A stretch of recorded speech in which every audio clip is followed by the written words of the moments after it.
where the gamers unite. Along with Aaron and Frosty, we're taking flight, tune in, level up, turn the quest. In the world of action, we're the best. Welcome to the Town Portal Podcast. Ow.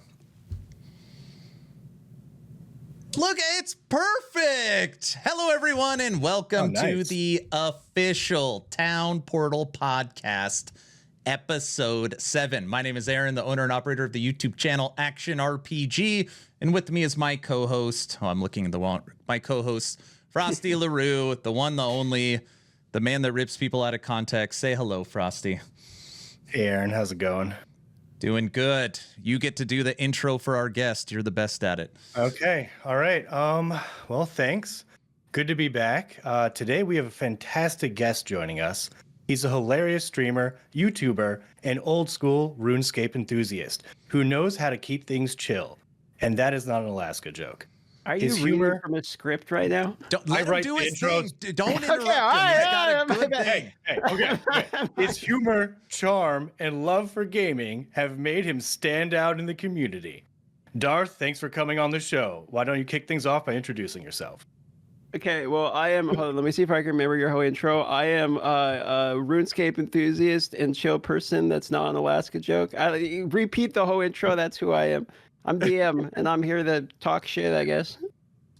Oh, well, perfect. DM, thank you for joining the Town Portal Podcast. So we have been on hiatus.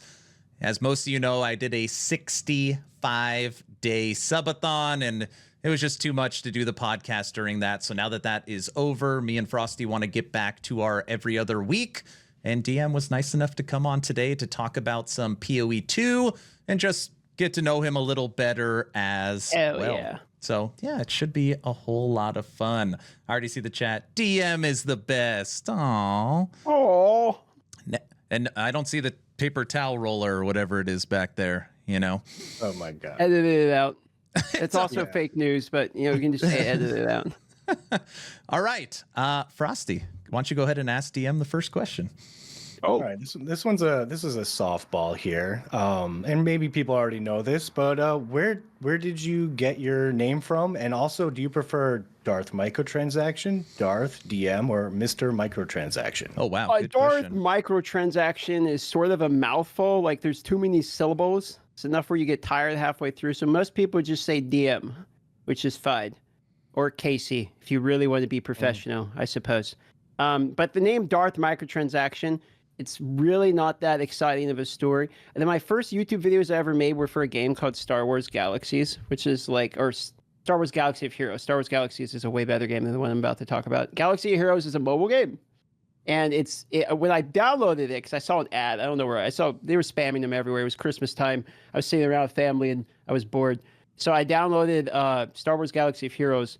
And at the beginning, it's like, name yourself. And I'm a huge Star Wars fan. That's why I downloaded the Star Wars mobile game. And I was like, what's a good name for like Star Wars that is kind of making fun of the fact it's a mobile game? And I like Sith. So I went with Darth Microtransaction.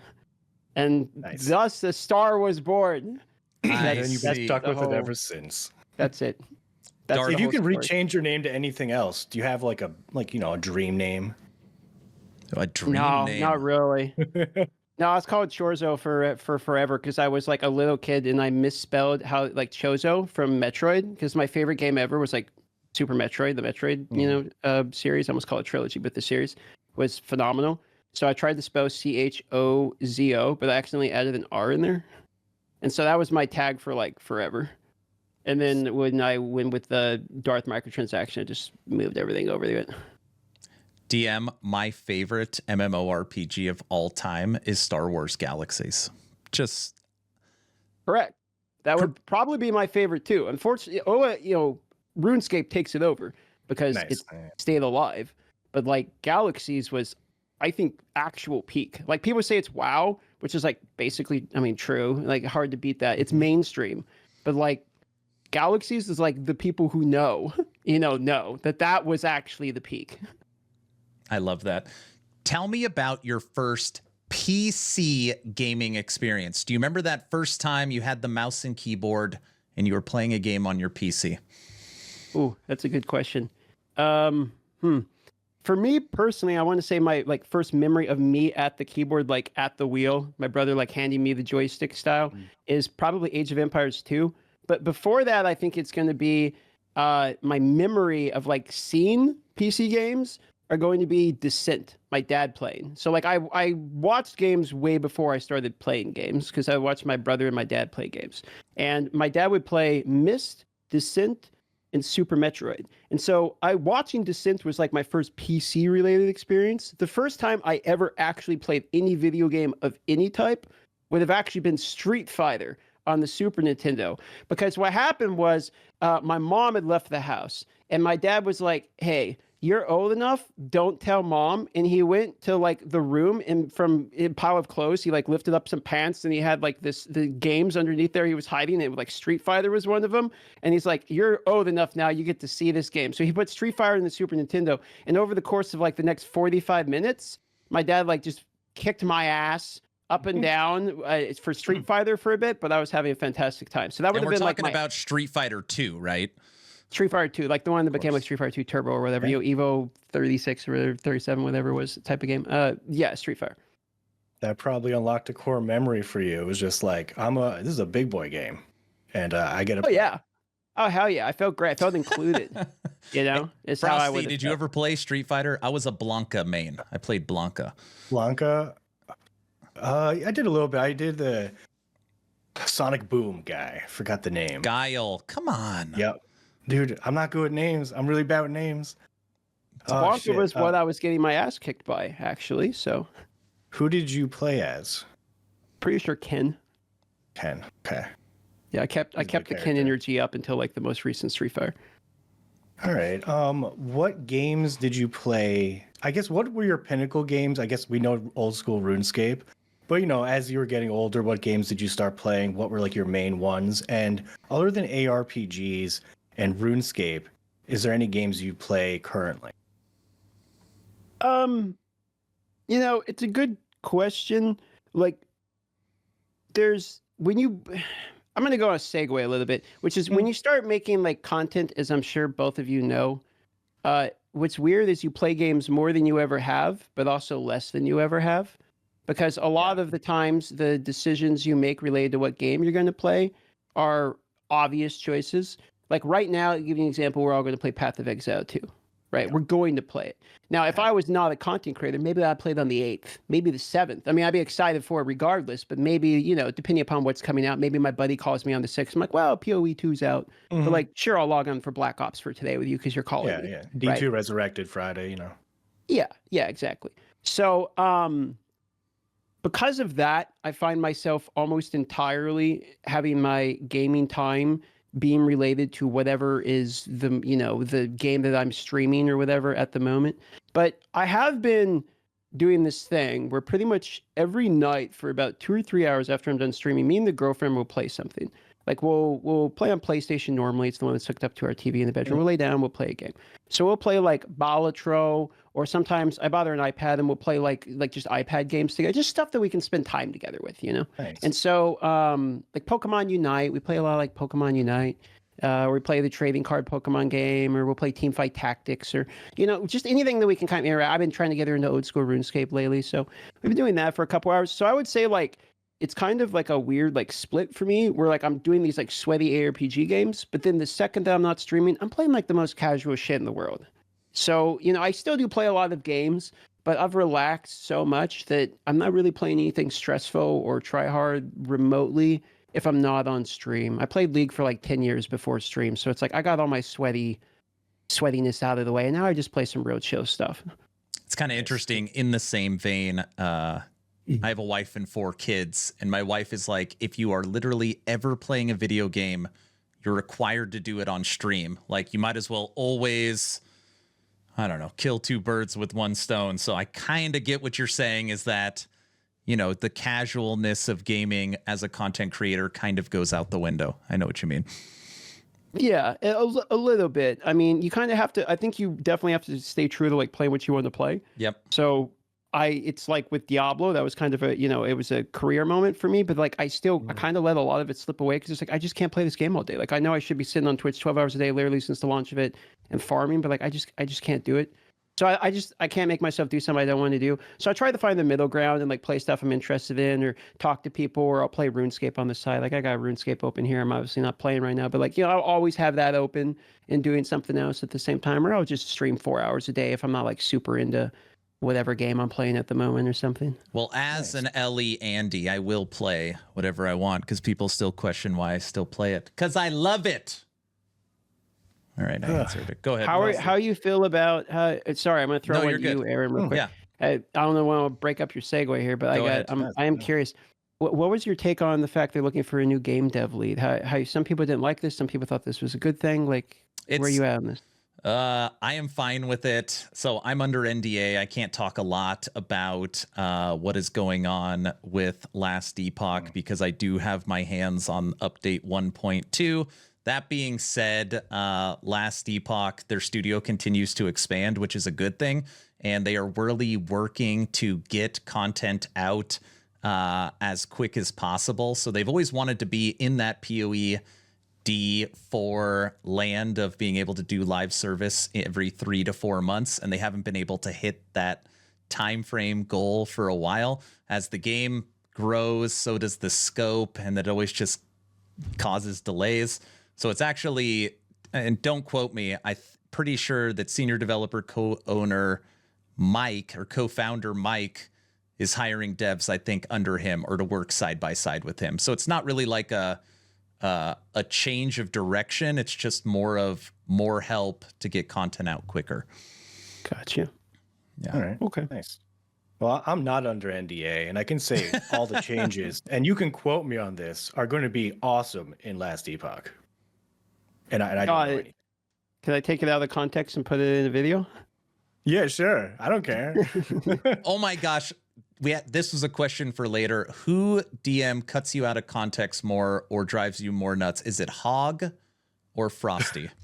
Hog doesn't drive me nuts at all. I love Hog. I'm just going to say it straight out. Like, I think the man's a fantastic guy. I think we love us some Hog. He comes out with double barrels sometimes. And so, that can happen. But like, I mean, I've been there, dude. I was a little bit more excitable, I think, a few years ago. But no, I'm never going to say anything shit about Hog because I think he's living true to himself. We love Hog. We had Hog on the podcast. We love Hog. No, so I like the boy, and I've only ever given him shit for the fun of it. And the same thing with Frosty. Like I give you shit all the time, but it's all out of nature of the back and forth. It's all. I will say, the very early on, you were like, "I'm gonna get my lawyers. I'm gonna sue," and it sounded like a joke. But like, I don't have a lawyer. I believed it for half a second, and then right after that, you're like, I'm just joking. But of course, I cut you out of context and kept the lawyer line in, but not the I'm joking part. No, bro. But yeah, thank you for that. No, absolutely. Like I'm beyond. Like I don't know. I told you this a while back, and I meant it then. I mean, now I feel like you're like the glue that kind of like keeps everyone together a little bit, because every now and then people can butt heads, or you got competition between the community, or which of our games is better, and all this stupid shit that really doesn't matter in gaming. But like the fact that you can put your tendrils into basically any ARPG and pull everyone to have that moment of like kind of laughing at themselves and everyone else, I love that for you, dude, because I think it's one of the best things you can have, which is your channel at pretty much all times makes everyone in the industry, or whatever you want to call it, take it less serious, which I think is pretty critical, because I think a lot of times as streamers can take our own opinion a little more serious than it should be, to be quite honest. So, I love that, dude, and I hope you keep doing what you're doing.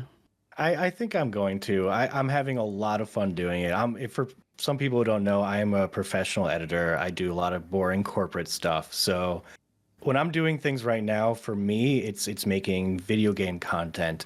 And I like the ARPG community in general is filled with just so many nice people and kind of lighthearted people, and they can take a joke. And I noticed that like immediately when I came out with my first ARPG video, just everyone just was jumping on board, laughing. And I just enjoy watching people laugh to the videos. And I don't think I'm ever going to make anything malicious or anything. It's all going to be lighthearted. It's going to be probably making fun of the video game, but not like an actual, I'll never do like a creator. It's always going to be like fun, lighthearted stuff. You're not going to drop Frosty build guides? What do you mean? No? I mean, maybe. You know, I attempted that. Back before I did this, I attempted some Honkai Star Rail guides. And the thing is, I'm not really the smartest when it comes to these things. I'm not the best video game player. I was basically watching someone's guide and just regurgitating it.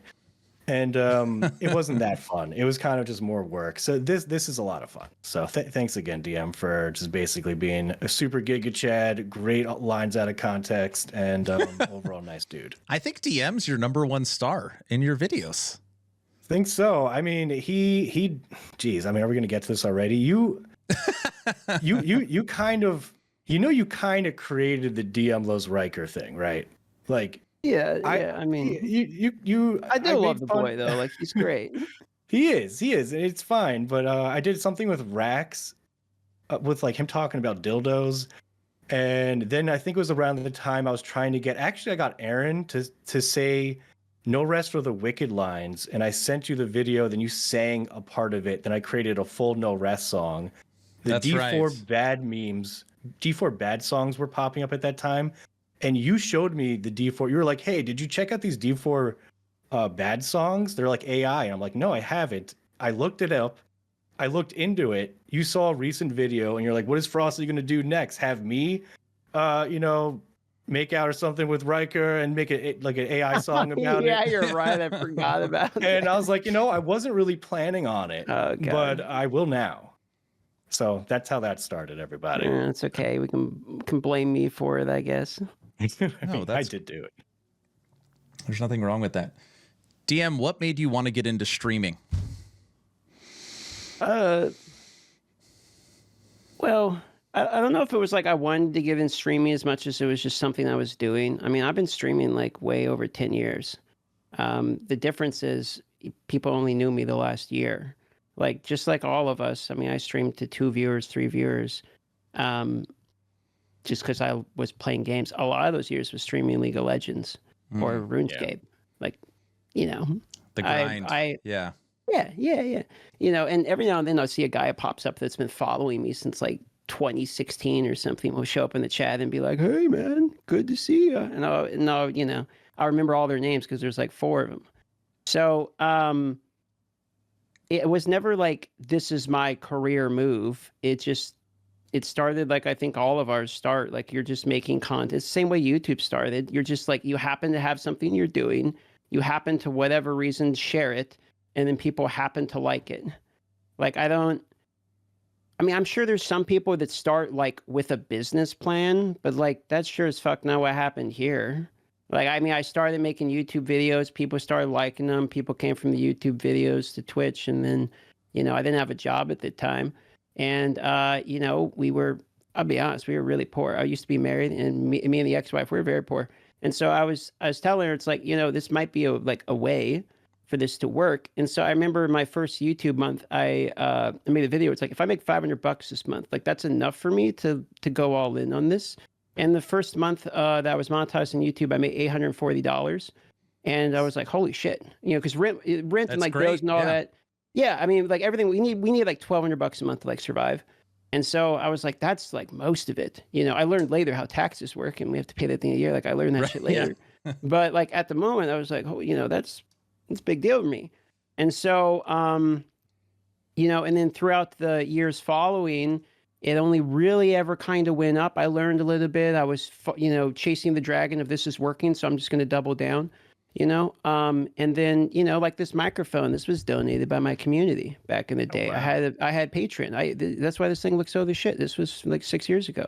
I couldn't afford the $400 microphone. I remember I said in the video, I was like, hey guys, I understand the first thing you want to do in content, because I was just using a webcam and all this shitty quality stuff. I was like, I understand the first thing you want out of content is to make sure I'm not hurting your ears. Because I know people that have earbuds in, the first thing they're going to do as soon as they hear my terrible microphone, like built-in webcam or Blue Yeti that I don't know how to do, like the first thing they're going to do is turn off the video. So I said, first thing I need is I'm going to raise $400. So I had like $100 or something. And then I put a Patreon link and like $300 came in, like basically the first day. And I bought the microphone. And, you know, and then from there, like I just kind of stopped doing the Patreon stuff because I had the mic all I needed. And then I just kind of saved up and piece by piece, like added everything together and then kind of reinvested it all back in. And then it just, you know, there was ups and there was downs and there was times I wasn't getting any views. There was times I was getting some views, but you know, it was never like this long con plan of I'm going to be a YouTuber and Twitch guy. That's what it turned into. And I got all this shit around me. But like, you know, in the beginning, it kind of was out of necessity, to be quite honest. Your big break was Diablo Immortal, right? Isn't that when things really started ramping up for you? Well, that's probably when you would have recognized me. If you're asking me like when I thought my big break was, it was almost from immediately. Like Star Wars Galaxies or Galaxy of Heroes, I should clarify, was actually very accepting as well. And when I had 2000, what I consider my big break, my first big break, was a guy named Trevor, aka Mobile Gamer 365, okay, on YouTube. He, or you might know him as OMG if you watch Marvel Strike Force. So he reached out to me when I had 2K subs and was just trying to like give me some basic advice because I happen to know the game decent and he knew YouTube. And so he was kind of like, you know, here's how you add ads in your video. Cause like I literally didn't even know, and just kind of giving me like the most basic advice you could have. And in my opinion, he became like what I would always consider like my first mentor, like kind of like teaching me a little bit of the tricks of the trade. And I would consider that my first big breakthrough. Cause I actually don't think it's when you get views that the first thing to matter. It's when someone who's knows what they're doing is willing to talk to you is I think your first big breakthrough, because, you know, you can learn it yourself. But if you don't have someone who doesn't pull the ladder up under them, like they actually extend the ladder and like teach you, that's when you can learn quicker. Because I mean, it would have taken me years to learn what he taught me. And so I consider my first big breakthrough, like in Galaxy of Heroes, you know, gain the ability to talk to Mobile Gamer. Oh, that's awesome. Nice. I mean, it's always great when communities help out each other and someone's starting out and they're just like, hey, man, like, this is what you should do. This is some tips. Would you say, like, if someone's trying to start now on YouTube or Twitch, do you have, like, any kind of words of advice that you can give them right now about that? Dude, poor DM. We didn't tell him we were going to ask him a million questions. I mean, we'll get to POE too. Yeah, we'll get to Path of Exile too. No, you ask away, brother. Okay, first of all, it's a hard question. But second of all, yeah, I would say the ability to not get depressed with progression. Very often what I see is that someone will try and it isn't actually their first failure that kills them, it's their first success. Because what will happen is someone will have a little moment. I experienced this a little bit in Diablo 4, to be honest with you. But like they'll have a little bit of a peak, and then everything after that is falling off. And it's extremely discouraging because you don't understand what's happening and it feels like you're failing. And so they'll have this moment, a good video, something, and they'll try to replicate it. And they don't understand either why it worked or they don't understand how to continue it working. And so I would say the ability to not only diagnose what it is that happened with something, but to be able to be consistent throughout failure or discouraging data is I was going to say like the only thing that matters. There's other things, but like I would say the most critical component, like to be able to push through regardless of failure and still know you have to figure out why it's not working. Like you can't just publish the same video for 300 days straight and be like, eventually it will work. I just need Mr. Beast to watch my shit. Like it's not going to work. You have to figure out why it's not working. So to be able to day after day put something out, have it get shit on and be like, what did I learn from this one? Let's do the next one. And then that gets shit on. You're like, what do I do that? Like to be able to do that is hyper depressing. And I think that's why a lot of content creators, like they'll push, they'll get a little bit of success and then they just give up. I've seen it so many times. Perseverance. Yep. Yeah. Oh, is it my turn to ask a question? Yeah. I can just throw another random one. Have you found a new state to live in? So This was actually, we were coming up with questions earlier. This popped up a lot from the community wondering if where you're going to end up. yeah, it's a very common question. So there's, I would say, basically only 9 states that are viable solutions, and those are the 9 states without income tax. Yep. Where I'm currently at is Alaska. We have extremely low taxes, and I don't own any property, so I'm not even paying that. So I'm just literally paying normal federal tax. So if I move from Alaska to somewhere like, for instance, California, like if I decided just, I'm going to LA, I'm a streamer now, I immediately lose 1/3 of my revenue. And having been not very well off before, I am exceptionally paranoid of like being broke again. And so I am trying to make decisions that are long term, that basically set me up for being able to play video games for the rest of my life, as opposed to playing video games for the next 3 years and then going and working at McDonald's. You know, no shots to McDonald's workers, but like, I don't want to go back. I've worked retail for many years. I don't want to go back. And so I'm trying to make smart decisions. So a lot of the reason I'm waiting is I'm both waiting to make sure my finances are 100% solid to move, as well as I'm trying to basically do the math. I'm figuring out where exactly would be an efficient place to live. And I also do not want to live somewhere that has winter again. Like, I mean, I can have winter, but not like I have winter. You're like done with snow for the most part.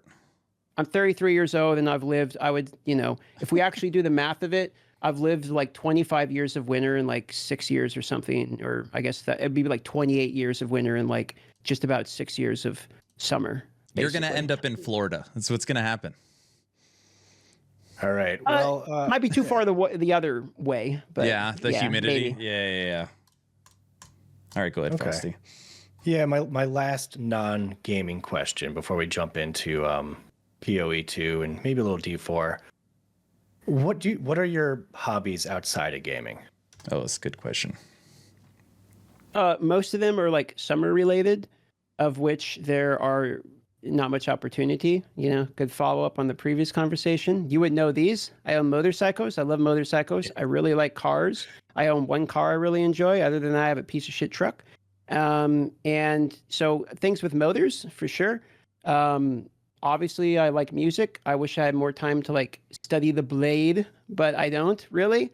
I spend most of the time working. So I wish I was better at music than I am. But I used to do quite a bit of music, both for content as, you know, well as pleasure, I suppose. I haven't really continued that with the ARPG scene. I used to want to be a stand-up comedian. So I used to like write. No way. Yeah, that was what I actually wanted to do. So I would love to like pursue that at some point. But the reality is I think you guys would understand what we do is all encompassing in your life, and you don't really get as much time as you would like outside of that. So I try to spend the time that I'm not in front of the camera with my girlfriend or with family. And then that's pretty much everything. Did you ever go through like a winter sports phase, snowboarding, skiing, anything like that up there? I would consider myself very good at snowboarding. I can do any of the black diamonds, like ski parks, all of that shit in Alaska. I never really did skiing much, but yeah, snowboarding, absolutely. You know, I know my way around a snow machine, and basically anything that's like you would consider winter based. Yeah, I mean, you learn that stuff here for sure.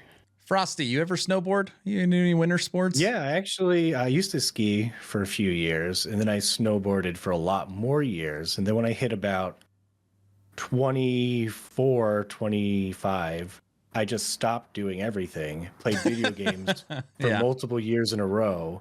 And now I'm about 36, and I think if I go on a snowboard, I'll hurt myself permanently. No, we should all go snowboarding. I mean, I haven't snowboarded I think I'm with Frosty on this one. It's been a minute for me. If I was going to hop back on a board, I would get hurt pretty quickly, I think.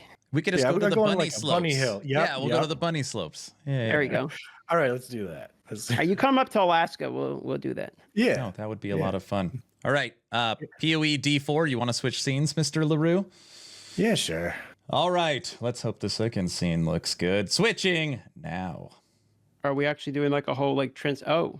Yep, it's a whole thing. This is okay. Oh, okay. Oh, I have to look the other way now. Now you got to look the other way. All right, everybody. Section 1 of the town portal, or phase 1, is now complete. We are moving on to our second section, where now we're actually going to talk about video games. I don't know if you've heard of them, but a lot of us here like action RPGs. And we're going to talk some Path of Exile 2 first, which of course, at time of recording, 1 day, 17 hours until we get our hands on this highly anticipated next-gen ARPG. DM, scale of 1 to 100, 100 being the most. How excited are you for this game? I mean, come on. Like, you got this. I mean, if you're not saying 100, what are you doing? I mean, 99, 100, like you're saying 100. What else do you want? Okay. I mean, you got a game that obviously is going to deliver, 5+ years of content. I'm in a position where I get to do it for a living. People are supporting me while I'm doing it for like, what more could I possibly want? It's 100. It's 100. Frosty, 100? I know I'm going to be controversial here and say 99. Then I'm I'll only say saying that 90. because Get him out of here. I'll say 99 and a half. Just so I can be right in between. What I know I have ahead of me is everyone doing 48-hour streams. And I'm just going to like, okay, yeah, it's great. But now I have to go and download those 48-hour streams from like, what is it now? My last video had 16 people. And I have to now sift through all of that and find like, how do I make a video out of this? I'm going to be able to, but like probably in 3 weeks after the launch, and then I'll get to play. But I'm very excited. I'm probably just going to not make a video for like a little bit and just play like the first few days. Get to know the game. Yeah, DM, are you going to do I know almost everybody I know is doing a subathon for POE 2. Are you planning an event for Friday? An event, sure. Subathon. So I was originally going to do a subathon. I've been saying I was going to do a subathon. I was planning for a subathon. I was trying to get sponsors lined up and stuff for subathon. This is going to sound funny, but the game was, from when I played it, as well as what I saw released, is good enough that I do not want to do a subathon. I'm going to be honest. Like, I'm dropping a massive bag by not doing a subathon. I don't care. I want to play and enjoy the game. And when I do a subathon, there's a certain percentage of me that's going to have anxiety, or I'm focused on content. I just want to play the fucking game. I'll do sub goals and I'll give away a PC or something, sure. But like, I don't want to be focused on, I'm here to make content. I want to selfishly absorb and play the game. Like, I'm here to play the fuck out of this shit. And if subs happen and revenue and all that's sure. But like, I just want to fucking log in. Like, that's what it is. So I decided, I actually decided this yesterday. I announced it. I canceled my subathon, and I'm like, there's plenty of other people doing subathon. If you want that, go watch them. But like, I want to play the fucking game. So I just don't want to worry about all this other shit. That is extremely fair. I just finished my 65-day subathon, and we had tons of goals, right? And sometimes you're not getting as much sleep, or sometimes like I'm outside mowing the lawn and later hose in, or in the bath, or watching the clock. I totally get it. Like, it does, you can't just fully focus on the game in front of you. I get it. Yeah, basically. Are you going to be listening and paying attention to the story and lore? Or are you just going to skip through that and blast? That's a good question. So on the first character, no. I will be watching the cinematics. I will not be listening to all the voice dialogues. I was elected to lead, not to read. And so I'm going to play through the campaign, get to in-game, start building on my character, and enjoy it. I think I get the basics of what it is. There's some like hentai tentacle monster that's like fucking up everybody, and we basically have to stop them. Sure. Yep. And then later on, I will do a lore playthrough. But like day one, it's start your engines. Let's fucking go. So like now I'm gonna be going. Yeah, I think same. Controller, WASD, pointer click. I'm playing warrior, so like I can get away with just point to click. I'm gonna be two-handed mace slamming. I'm not even gonna bother with a shield because smork we go face. So I'm pretty much just probably gonna click the move out of comfort, but I think I'll probably transition to WASD at some point. If I had a mouse that had a fuckload more buttons on it, maybe I would be doing WASD off the rip. But I don't know. I was playing Warrior in POE 1 and having the piano key, all that shit. Like, I just want to give my left arm a break. Like, I literally can barely play left arm on piano because it burns after about 15 minutes. I know, like, all streamers say this shit and everyone at home, like, rolls their eye and fucking cringes, like, yo, try a real job. But it's like, legitimately, my left arm hurts from spamming buttons. So, like, I actually don't want to do all that shit the whole time. I don't know if I burned it out from League of Legends for 10 years straight or what. But, yeah, I'm probably going to, like right-hand it up. So when I played Path of Exile 2, I played it WASD. I did not have the privilege of try it with the controller. And I know they gave you a PoE 2 controller. Can you talk about how that felt, playing it on a controller? Controller felt amazing. Like, I normally hate controllers. Like, give me a keyboard and mouse, get this dog shit console stuff out of my face. But, like, the controller feels great. Like, you can use a controller, feels great. It's obviously, like, designed with controller in mind. Twin stick movement feels really good. As someone who does not enjoy controllers, it feels very good. Now, sorry, just quick follow up on that. What about inventory management? So normally combat on a controller feels okay, even in like D4 LE, but it's like in an ARPG, you know, moving items and crafting, and like that's where the controller normally falls off in this kind of genre. Did you get to do any of that with it? Yeah, I mean, I played couch co-op. Like, you can send one item to the other person's inventory is cool, but like you're trying to play Tetris with a controller, it's going to feel bad. Yeah. Like, as compared to a mouse and keyboard, like, no, obviously mouse and keyboard is going to be a million times better for controller management, or else you're going to be like clicking the button and then like clicking the stick and trying to, no, it's going to feel terrible. Got it. Okay. I know you like melee classes. Did you try any ranged with the controller? I was just curious to see if it just auto targets. So it does auto target. You can actually see this in the footage. So if you look at anyone playing a controller, you're going to see they have a red highlight over them, almost like on PoE 1 when they're like blue or yellow for the, you know, the rarity. They actually have a red highlight, so it auto locks on and does have like basically, you know, aimbot, aim assist, whatever the fuck you want to call it. So I don't know if that answers your question, but I didn't play range stuff. I played monk and I played melee. Like, you're not going to catch me dead using a bow. Yeah, about that. That's my class. So we're pretty much the opposite when it comes to archetypes. I don't like barbarian. I don't like warrior. But I love bow, and sorcerer's okay. So let me see if I get this straight. DM is playing warrior, you're playing ranger, and I'm playing witch. So we're all different.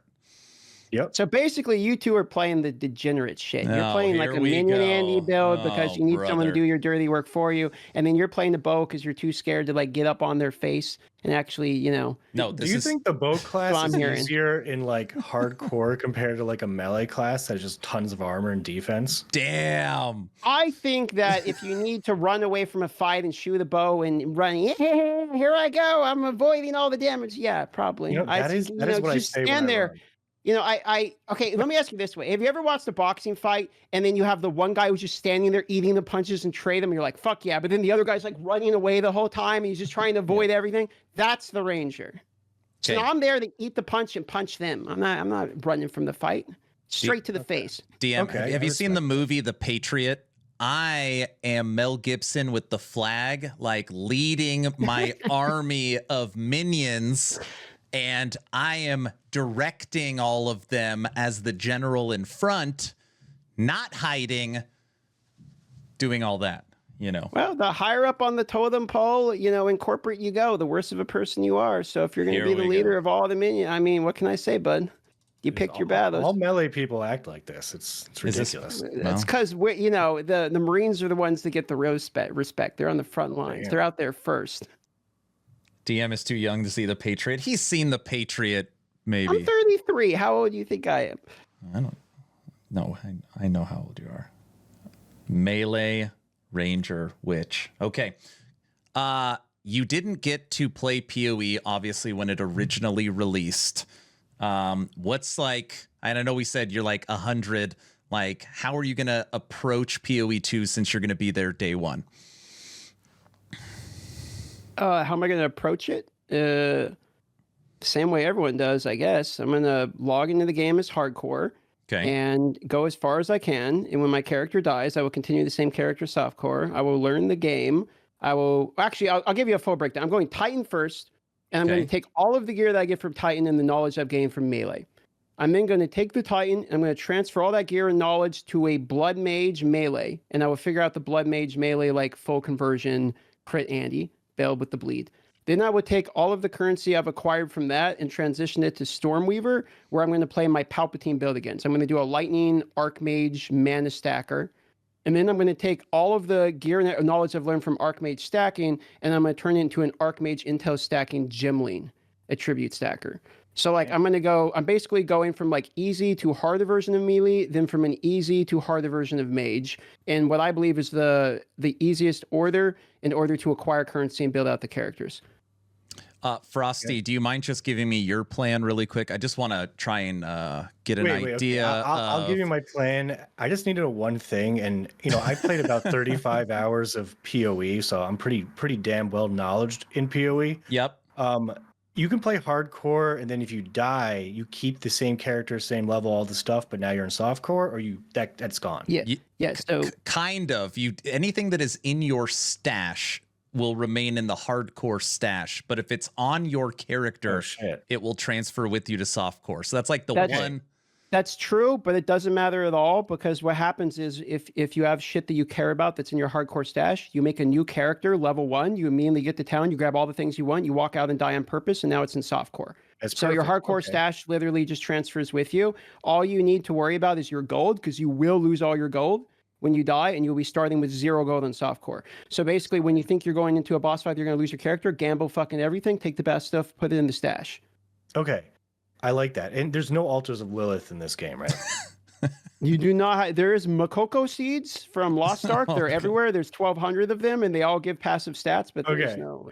I am going to I didn't think I was going to do this, but I'm going to start hardcore and do the exact same thing. I'm going to go as far as I can go, and then when I die, I'm going to do a DM set and get the shit from my stash, have that guy die, get all my stuff. It's free content. content. I'm just going to continue going on the Ranger, stay on the Ranger as long as possible, and then when I see a million of this is the best overpowered build guides, and I see like a sorcerer exploding the screen. Those are out right now. What are you? They're already ready for you. I might change, but Ranger all the way. Yeah. Gonna go dead. I was gonna go Deadeye before it was cool. I was already planning on doing it. I was the 7%. And then people were just like, oh, the ascendancy looks cool. Maybe I'll switch. I'm just like, damn guys, like, why are you jumping on board now? Is it because it looks good? I don't know. They're just posers. Well, Frosty, I'm going to go hardcore as well, and my goal is to make it farther than you, just so you know. I'm making that goal right now. Don't worry, I'll die before the loading screen, but I'm going to try my best now that you said it. Okay, what were you going witch, though? You have like a whole army to protect you. I don't know. DM says they suck anyways, so it doesn't matter.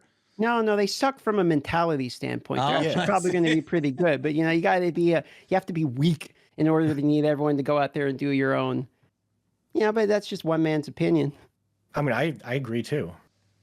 Like a 2-man's opinion. Yeah, right there you go. You can have my bow and my axe, and then fuck off with your minions. Basically, is what I'm hearing. What I am saying, I am throwing this out right now, that if there is ever a point where me and DM are at parity in level, I challenge you to a duel, since this game has PvP, and we'll see your warrior versus my minions. I accept. Okay. I'm not gonna. You think I'm back away from that? The minions will be cold immediately, and then you're going to be running away, waiting to resummon the minions. I'm calling it now. Yeah, just ignore the minions. Go right for them. No, I'm gonna have to run around. I'm holding the flag. Don't you get? You've never seen. You're like Leap or whatever barbarians or warriors or whatever the hell your class is called does. Oh, brother, I'm gonna need his warrior's probably gonna one-shot the minions, so I'm gonna have to figure. It'll be fine. We're gonna win. We're gonna. Oh, have you ever seen Zerg? He'll be like have the one strong guy, and we'll be Zerg in StarCraft and just surround him. Love StarCraft. I mean, don't worry. I get it. Like, I feel for Frosty. My co-host is also a minion degenerate in Ghazzy, so I also have to deal with it. I understand. You do what you need to do. All they talk about is minions. It's like, okay, can we get off the topic? And they're like, no, now we got to talk more about minions. Well, speaking of getting off the topic, segue. Nice. I saw that you got the special cube from GGG. You solved the puzzle, and you got the special prize. It's right there. Oh, you can't see it. How long did it take you to open it? 6 hours. Took me quite a while. Nice. So, are you going to be creating a unique? Yes, I did roll the 10%, so I got quite lucky. Any ideas of what you might do? Real rough ideas.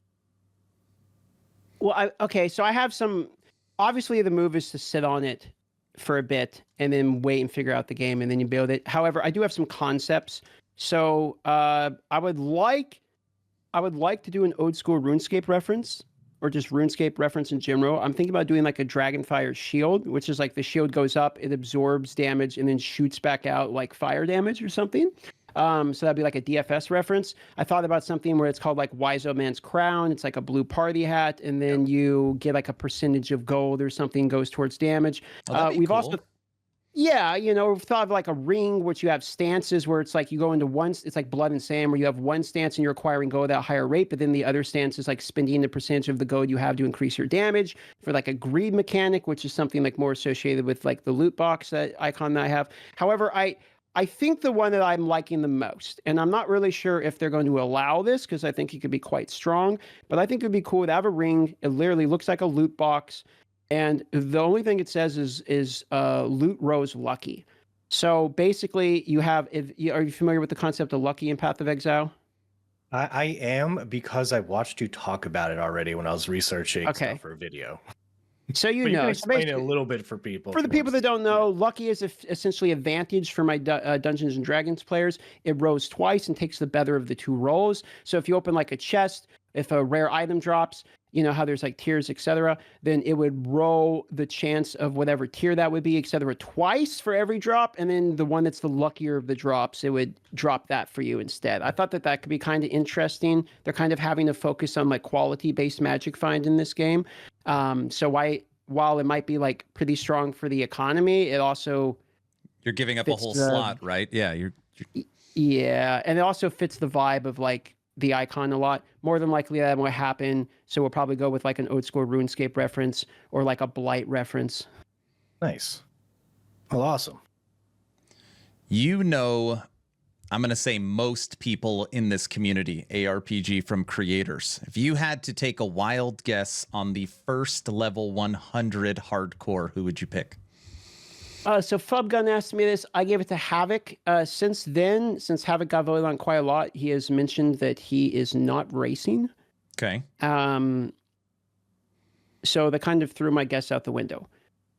With that being said, I would give it to. I mean, I'm the obvious money is Ben. Like Ben's the pro player that we all know. You just say Ben, and you're probably right. If not Ben, maybe I'll throw some respect on Tai Killer's name and give it to Tai Killer, because he's not only a Giga Chad in Path of Exile, but the man is like fully maxed in old school RuneScape. I found too, Inferno Cape, the whole deal. Damn. So quite an impressive account on both sides of it, as far as I can tell. So I've gained enormous respect for the man after finding out his RuneScape game as well. So I'll give it to Tai. I'll put some respect on his name. I'm giving it to Frosty. Oh yeah. Yeah, why not? If I find some exploits, sure, maybe, but you find a bug. Right. If you're the first level 100, I will give 500 gift subs on the channel as soon as you're the world's first. Don't worry. Hopefully my channel. Yeah, on Aaron's. I'll reward Aaron. Oh, yeah, on Aaron's channel. Since I called it out, I earned the rewards. Oh, true. Duh, what are you talking about? Because I inspired you to do it. You see what I'm saying? Okay. I'll split it with you. Don't worry. So for some reason people don't want this, but I think there's less than more. What are your opinions on adding test dummies to Path of Exile? I don't really have a dog in this fight. I'm not someone who does a lot of like high-end theory crafting. I'm not someone that's going to be influenced whether a dummy is in or out. I don't care. If people want a dummy, they can have it. If they say a dummy's bad, well, then I trust that opinion. I don't know. I don't think it influences me, and so therefore I abstain from the vote. Okay. Follow-up question has nothing to do with the first question, so it's not really a follow-up. Just another question. Just another question. How many? Yeah, because I was trying to cut Aaron off so I can just get this one stupid question in. How many stash tabs are there in Path of Exile? By default, I'm used to I want to say 4. Am I wrong? I think it's 4 base for free. And you can buy more? I'm a bad man to ask. I literally have microtransaction in my name, so I'm pretty sure I didn't make it off the beach before I whaled out. So like I my info is probably loose. You can buy a lot of stash tabs, yes, and you can buy specific ones that help sort your inventory basically in the stash. So you can have like currency go to currency, and they have affinity, so it automatically drops it in there. And the stash tabs are a significant quality of life, no doubt, in organization. Yep. So, yes, you can buy plenty. I don't know what the cap is on buying them, and I think the base that you get is 4, but like this is just random trivia. I don't know if I'm right on. Okay. Yeah, I had another question, but if you don't know it, it's fine. So I know you can buy stash tabs in PoE 1 and it gets sent to PoE 2. Yeah. Is there any word on if you were to buy stash tabs in PoE 2, do they get sent to PoE 1? I don't know if it goes both ways like that. I don't want to speak out of turn because it's going to affect people's actual money. So that If you don't know, I want to answer. No. Hey, Frosty, a few seconds ago, you said you have a stupid question. I just wanted you to know that there's no such thing as a stupid question, only stupid people that ask questions. So I don't know if you've heard that before. I just thought I should. I'm just not going to even say anything. Are you going to clap back at him? I mean, that's worse than my minion roasting. If you guys don't know, it's a famous ESPN commercial. I think you came up with that right now just to show Frosty live. Okay, fine, I did. That was true. Pretty good, dude. There's no stupid questions. Sorry. Never mind.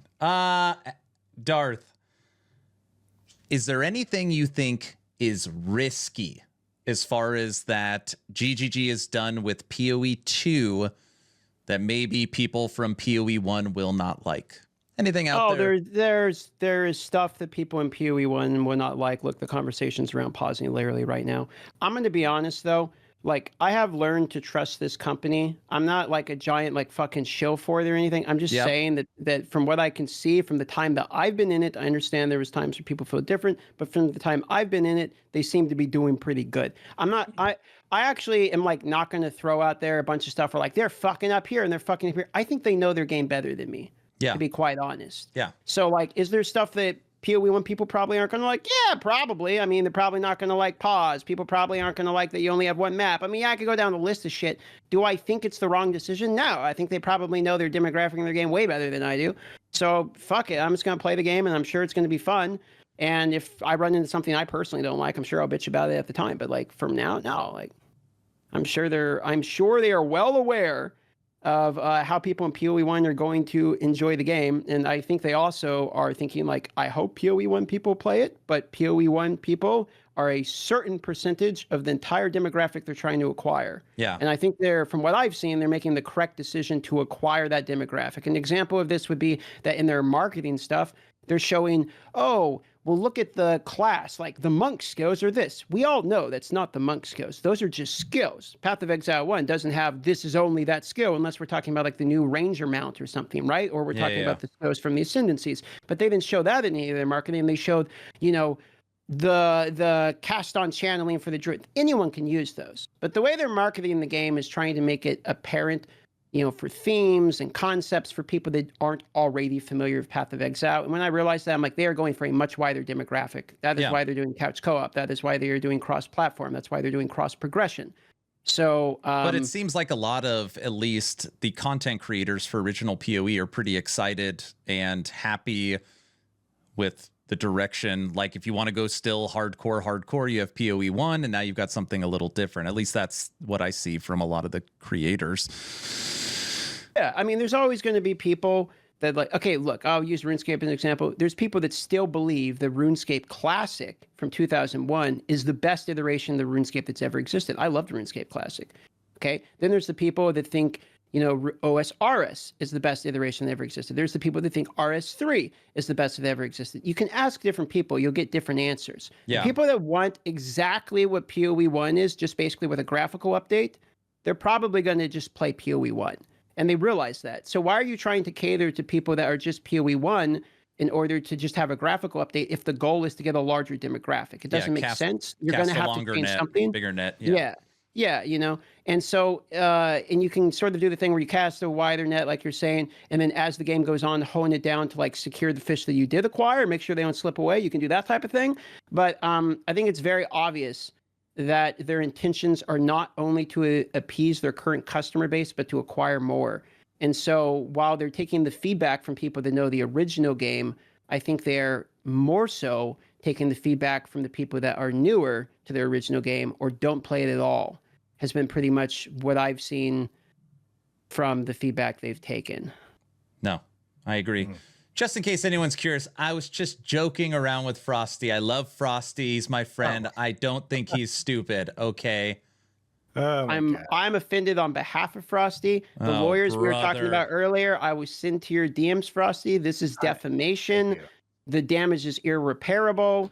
I will have the video out soon showcasing Aaron's abuse of my character. You don't even have to cut me out of context either, because I just said it. Put it in. It's never out of context. Everything I post is completely in context. Oh, Seems pretty in brother. context to me. Yep. Aaron thinks Frosty is stupid. Clip it. Oh my god. I take back the apology. Now I might as well just go all in. Yes, that's actually, I meant it. We need drama for one more day. We have to stall one more Yeah, day. I know. This Oh my can be God. the drama for was gonna tomorrow. I can do 4-hour stream on it. It'll be great. Oh. I have a question. Are you prepared for any delays? And do you have any really awesome delay tactics? Maybe, more thumb tier lists. Oh yeah, the thumb tier list. You liked that one, didn't you? Yeah, dude. I mean, I'm gonna fly by the seat of my pants here. I'm highly expecting the servers. Okay, you ever watch Strong Bad? Yes. No. Okay, so in Strong Bad emails where he's like, the system is down. The system is down. Okay, like it's gonna be that, bro, all day long. Okay. Like I like the servers are gonna be fucked. I have no qualms about it. Like there's gonna be a bajillion people trying to play this goddamn game. It's the #1 seller on Steam. Everyone and their mom's hyping it up. It's unanimous. The feedback's positive. We got people creating drama and leaking shit so much that even that's getting talked about. React Andes like myself are everywhere. Like the game has a fuckload of marketing, and I guarantee you they're going to sponsor. I would know because I'm sponsored for the launch. 1 million goddamn people for the launch of this game. So like, the servers are fucked for sure. They're gonna be on fire. Top 10, you think it's going to hit, even though it's segmented into like 3 different launchers, like PlayStation, Xbox, do you think there's going to be in the top 10 of Steam charts, even with all the segmentation? I don't know what the number 10 would be. My prediction top peak end is 1.2 million. The only problem with this is that there is a pre-download, which will be with their dedicated client, as well as a lot of free keys that are being given out. They're only for the dedicated client. You have to realize if you buy a supporter pack, you get like 5-6 bonus keys, and those you can give to friends, which only work on the dedicated client, and then you'd have to like link your Steam, etc. So I think a lot of people are going to be doing the preload and the dedicated client, and for that reason, those numbers are not going to influence Steam numbers. I think there's a lot of people on console also that will be playing, and those numbers will not be influenced to Steam. So I think realistically 1.2 mil Steam on the top end. I wouldn't be surprised if 2 million overall players end up playing the game across all platforms. That would be crazy. 2 million would be, I mean, that's I can see that. that's This higher game than is so Lost hype. Ark with bots even. Like, I mean, that 2 million is, It could be. I could be smoking some copium, but you have to understand Lost Ark had 3-day early access, like pre-release 2, which typically those don't like peak as high in the 3rd day. This is like 1 day, $30 flat you're in. And honestly, I think this has more marketing than Lost Ark did. 700,000 would be a 2x over Boat League, which was the highest ever. So POE ever's 350,000. So if they doubled that 700, if you doubled that 1.4, I mean, that would be, that would be, it's also a major launch of a game too. There's if it was free, I could see that number. I think if it was, like how they normally have it, I could see that at launch. roughly the same price for last Epoch. Didn't that hit 250,000 on Steam? And that was like, I'm going to say a less known game. Like, no offense, last Epoch, but What are you trying to say? I don't like. Is this? You know what are I'm trying to Are say. you trying to take a shot at me now? Because you got I'm to just bring trying up. to- He's taking No, a shot at Last Epoch. How's Last Epoch you? You're not an owner of this company. You know what he's doing. Now it was I'm a mad at you. 250,000. I mean, It wasn't 250,000. It was 255. Gosh, I don't even know that. okay. How long does it take to download 100 gigabytes in Alaska? Well, I have good internet here. I mean, I have I pay $400 a month for multiple different internet services in case one of them gets fucked. 100 gigs, less than an hour. Nice. It'll be fine. I'll have the preload ready. Okay. Do I have any other? Is there? I know this is like Aaron. Of course not. Somebody wanted me to ask: is there any non-POE2 games that will be competing for your time? Maybe sponsorships. Is there anything else out there where like, oh yeah, I'm going to try this out or anything? Is there anything out there? I always play RuneScape, so I will always have that game open. I'm trying to get my max cape that I'm like a year away, so that will always be open. Other than that, like, no, I'm not going to be logging into D4. Indiana Jones comes out of the 6th, and so does OG Fortnite. If you think I'm playing either of those over Path of Exile, you're smoking crack. Oh my gosh, I hope Hog is still... Hog gives me crap because I talked about Indiana Jones one time. Sorry, go on. Good movie. I could give a ass about the game. I mean, the fuck? So there's not a lot going on right now. So...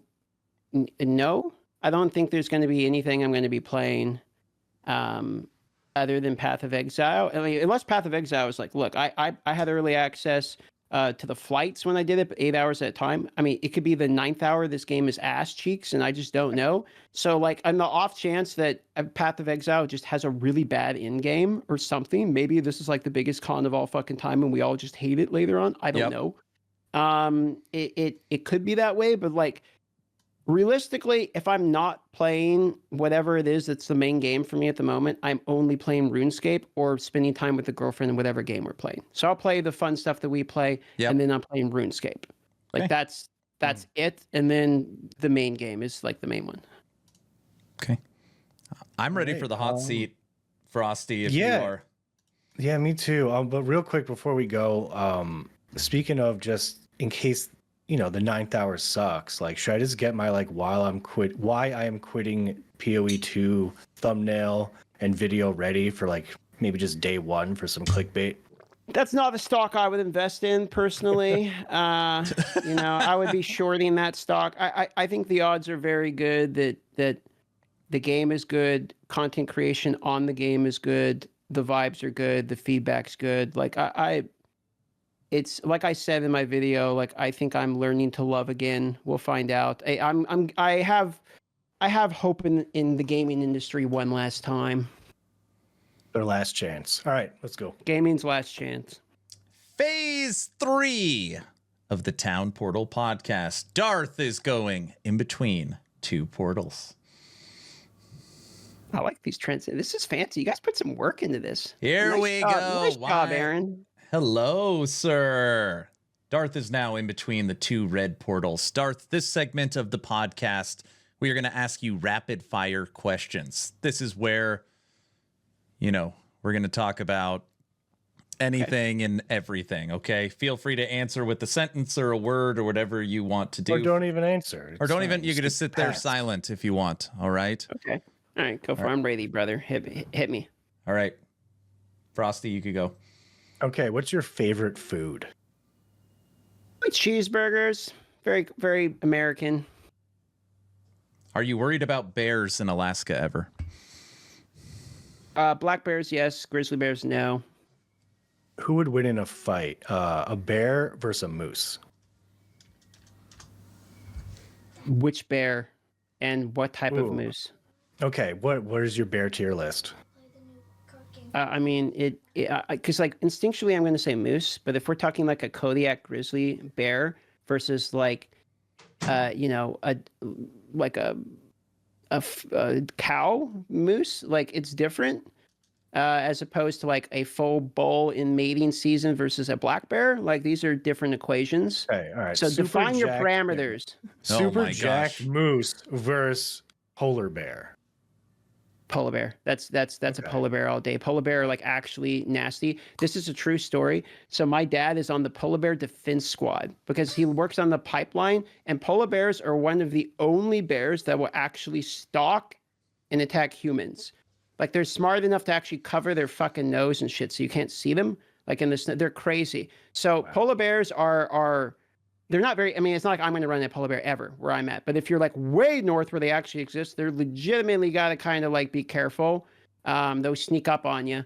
And so, yeah, they actually have to have like a polar bear defense team that literally goes out there and like scares away the polar bears. I can't remember which one it is. Is it black bears you lay down, grizzlies you run, and polar bears you just dead? It's something like that. Pretty much all of them you go like this and you scream and you make noise. Like this whole like play dead thing is like absolutely for idiots. Play dead, you are dead. That makes sense. Obviously you do not have, these are questions we got from the community. How much money did you spend on Diablo Immortal? Ooh, back in the day, Immortal was the game I spent the least on, and I'm pretty sure it was $2,800. Okay. What do you think the monkey do? It's a minion. As opposed to what skills the minion has, I don't know. I'm assuming some kind of variant of like warrior skills, like maybe it has a slam, maybe a war cry. I would love to know what the monkey do. Maybe it's like the gorilla in D4. You know, maybe it's Spearborn, Frosty? No? I don't know. Yeah. Let's not talk about that right now. You don't want to go down the D4. You're right. You haven't brought up D4 a lot today. That's kind of weird. You play Spiritborn, you win, and then you're done, and then you wait until next season. That's fine. That's my next question for DM. How excited are you for Diablo 4 Season 7? I will not be playing it. Do you bite or clip your fingernails? Mix of both. I have a clipper now, so probably more of a clipper now, but on the occasion. Do you enjoy the glorious sounds of polka music? No. Damn it. How was Moana 2? Somebody told me to ask that question too. It's okay. Spoiler warning: 5, 4, 3, 2, 1. It's kind of mid. Like I actually like the original Moana. Like I think it's quite good. I actually thought the music was pretty good. I thought the story was like decent, but the music was good, in my opinion. Like I mean, that's why you watch Disney movies, right? Music. I took my family to see Moana 2. I thought it was. I mean, comparing it to the first one, I thought it was really bad. It just. Yeah. Okay. I said mid, so like I'm being kind of nice. I didn't think it was particularly great. I felt like they got to the end very quickly for some reason. It was just like, and there's no threat. It's like the bad person was actually a good person, and then they had one battle and it was over. And then there was only one good song, in my opinion. And the peak of like the one good song, like the level up song from I forget his name, Maui. Like that song was decent, but it's like if that's a 4 out of 10. You know, the worst song in Moana 1's like a 7. So like it was supposedly it was a Disney Plus show that they decided to turn into a movie. That's why the story's kind of all over the place. It was a TV show originally. That. Yeah. Is Maui Dwayne The Rock Johnson? Yes. Yeah. Yes. Yeah. You know, what is your favorite? Oh, go ahead. Oh, random thing. You know that like rock that follows you in those stupid nightmare dungeons? Me and my friends call that Dwayne The Rock Johnson. That's it. Just side note. Okay. Oh, well, I'm glad you got in your little D4. What is your dream motorcycle? Ooh, I almost bought one this summer. But then I decided that I could not fit a fourth one in the garage, considering that my truck is sitting outside the garage. And you could get rid of one to get this one. I could. But I bought the girlfriend a motorcycle instead. So it's the Ducati V4S is like probably the bike I would get. But nowadays, like I'm kind of moving away from crotch rockets. Like I'm getting a little old for that, and my back's starting to like not feel as good. Mm-hmm. So I'm probably just going like I think I'm going to clean out the garage, sell my bikes, and then just get like a cruiser. A Ducati V4? Is that what you said? V4S. V4S. I like that one. I also like the S1000RR, but I don't know. I'm probably done with crotch rockets, to be honest. Holy crap! This is not a cheap motorcycle, by the way. They're cool bikes. I like bikes. That's pretty cool. I've had my fair share. On the wall behind you or the shelf behind you, if you had to keep one thing, what would it be? Out of everything? Yeah. There's a fire. There's a fire. You can only grab one thing as you run out of the house. I would probably keep the whale hat my mom made me, or the photograph. There's a photograph I don't hang up here that I don't ever show because it's of my cat who died from a kidney disease, and it makes me cry every time I see it. But my girlfriend got me that and like did like a nice job with it. I would probably keep that. Okay. Okay. What would it take for you to be a minion, make a full minion build for PoE 2? Oh shit! That's actually, you're giving me a sub goal idea here. It would take a lot. You know what? I'll add that to the list. I need to fill out the sub goal tomorrow. I'll add that on the list somewhere because it would take a lot. Perfect. Hey, at least it's possible. I'll take that. Do you have a least favorite food? Like genre or specific food? You know, just anything. Like, what do you hate? What do you hate to eat? I don't really like Thai food. Like kind of mid. I don't know. It's very overrated. I don't really like sushi that much. Yeah, I don't like sushi. Yeah, not a big sushi. Like these are like the reason I bring these ones up. But these are foods people like, but like it's like, oh, you gotta get Thai, you gotta get sushi. It's like, no, I don't. No, I don't. I just don't like fish in general. I like fish. Yeah, no, I'm not a big fish guy. I will say there's some fish I like fresh salmon. I've caught plenty of salmon myself. I live in Alaska. Halibut's great. Cod. Like, there's some fish I enjoy, but they're mostly like white meats, Hey, Okay. I mean, getting back to some better food. What is your favorite fast food? I'm a lover, so I like a good variety of fast food. You got to pick one. You can live off it forever, every day of your life. You have to pick this restaurant. Everyone says Chipotle. That's all I ever Chipotle. I like Chipotle. I don't have Chipotle in Alaska, so I don't get it picked. Yeah, I'm probably gonna give it to Arby's. I actually quite like Arby's. We have the meat. Are you a morning or night person? And how many hours of sleep do you think you would get? You get average. I sleep a lot, so most people don't believe me when I say how much I sleep. But I'm definitely more of a night person. Okay. If I lived in a different state, I would be a morning person. But the light that we get here depends upon the time. Like if it's summer, it's light almost 20, 22 hours a day or something. If it's winter, if it's summer, it's light all the time. If it's winter, like it's dark like 20 hours. So it's the sense of time is gone, and I basically live in what I would consider a starship, where I look out the window and just everything's fucking black. And it's like being in a cubicle or something all the time. So I'm probably more of a night guy, and if I get to sleep the amount I want, I will sleep 12 to 14 hours typically, and I'll be awake of maybe 10 hours is how I prefer. Like I like waking up at like 8 a.m. and then I'll be in bed like 6, 7, 8 p.m. If I'm working. If I'm just doing what I want to do, I'll be waking up like 1 p.m. and going to bed like 10 p.m., 11 p.m. Like I like sleep. Nice. Yeah, I got 2 more questions for this rapid fire here, and it doesn't even have to be rapid fire, but I can't imagine how many food questions do I have here. Another food question? Yeah. What? Yeah, it's heavy on the food question. Dude, I don't know. I don't eat that much. I was hungry when I was typing this up. do you have like a fuck? I feel stupid asking this. What do you like eat or drink while you're like streaming for like a 48-hour marathon while gaming? And preferred alcohol, if you know. Oh yeah, anything. Okay, well I like honey mead, and I like scotch. So like the last drink I bought my brother a bottle of like Macallan 15 or something. Like I like scotch, typically, but I don't really drink on stream very much because it will.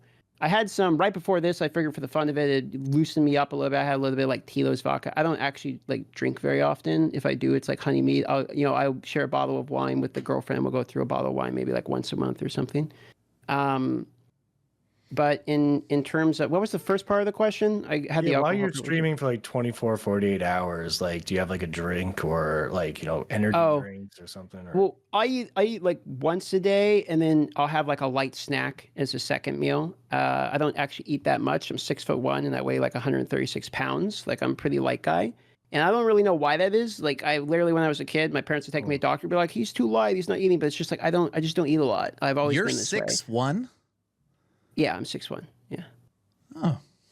I'm slouched in my chair, if that's what it is. If I sit up straight, like, I mean, I'm kind of always like, I'm crouched.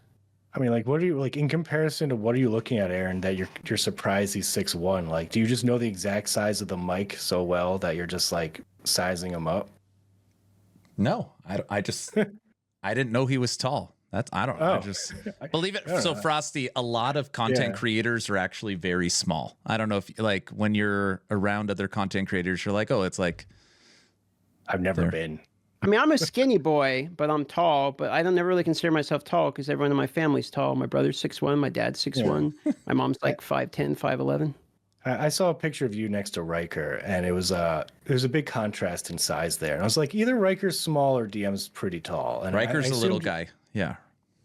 I mean, he's like normal size. Like I'm pretty used to looking down because I feel like most people are like 5'10", 5'9". Like seems like the average height for most people, from what I can tell. So like I'm normally, they're like here. It's like pretty standard for me. Nice. All right, I got one more question. Aaron, you got a few, or you got one more? I've got one more, but it's like so personal. I don't know if I want to ask it. Go ahead. You can ask. I'll ask my super personal question then. And feel free to say no comment. You can scream the personal question if you want in our chat if you want to know. No, this will be fine. Aaron, maybe. For Aaron, I'm saying. Yeah. But I'm looking for like a real clickbait thumbnail here. So, what is your opinion on Mr. Beast? So I can say DM comes clean about Mr. Beast or something. Oh my gosh, yours is way worse than mine. Actually, go ahead. I respect content creators who are very good at what they do. And this isn't even a political answer, I'm being honest here. Like, I respect people that focus on something and become very good at that. And I lose respect for creators when they go outside of their niche and believe they're more important than they are and start weighing in on shit that has nothing to do with how they got there. So when I see content creators that I follow for gaming or whatever they do, and I'm like, I like that. I liked Mr. Beast when he started.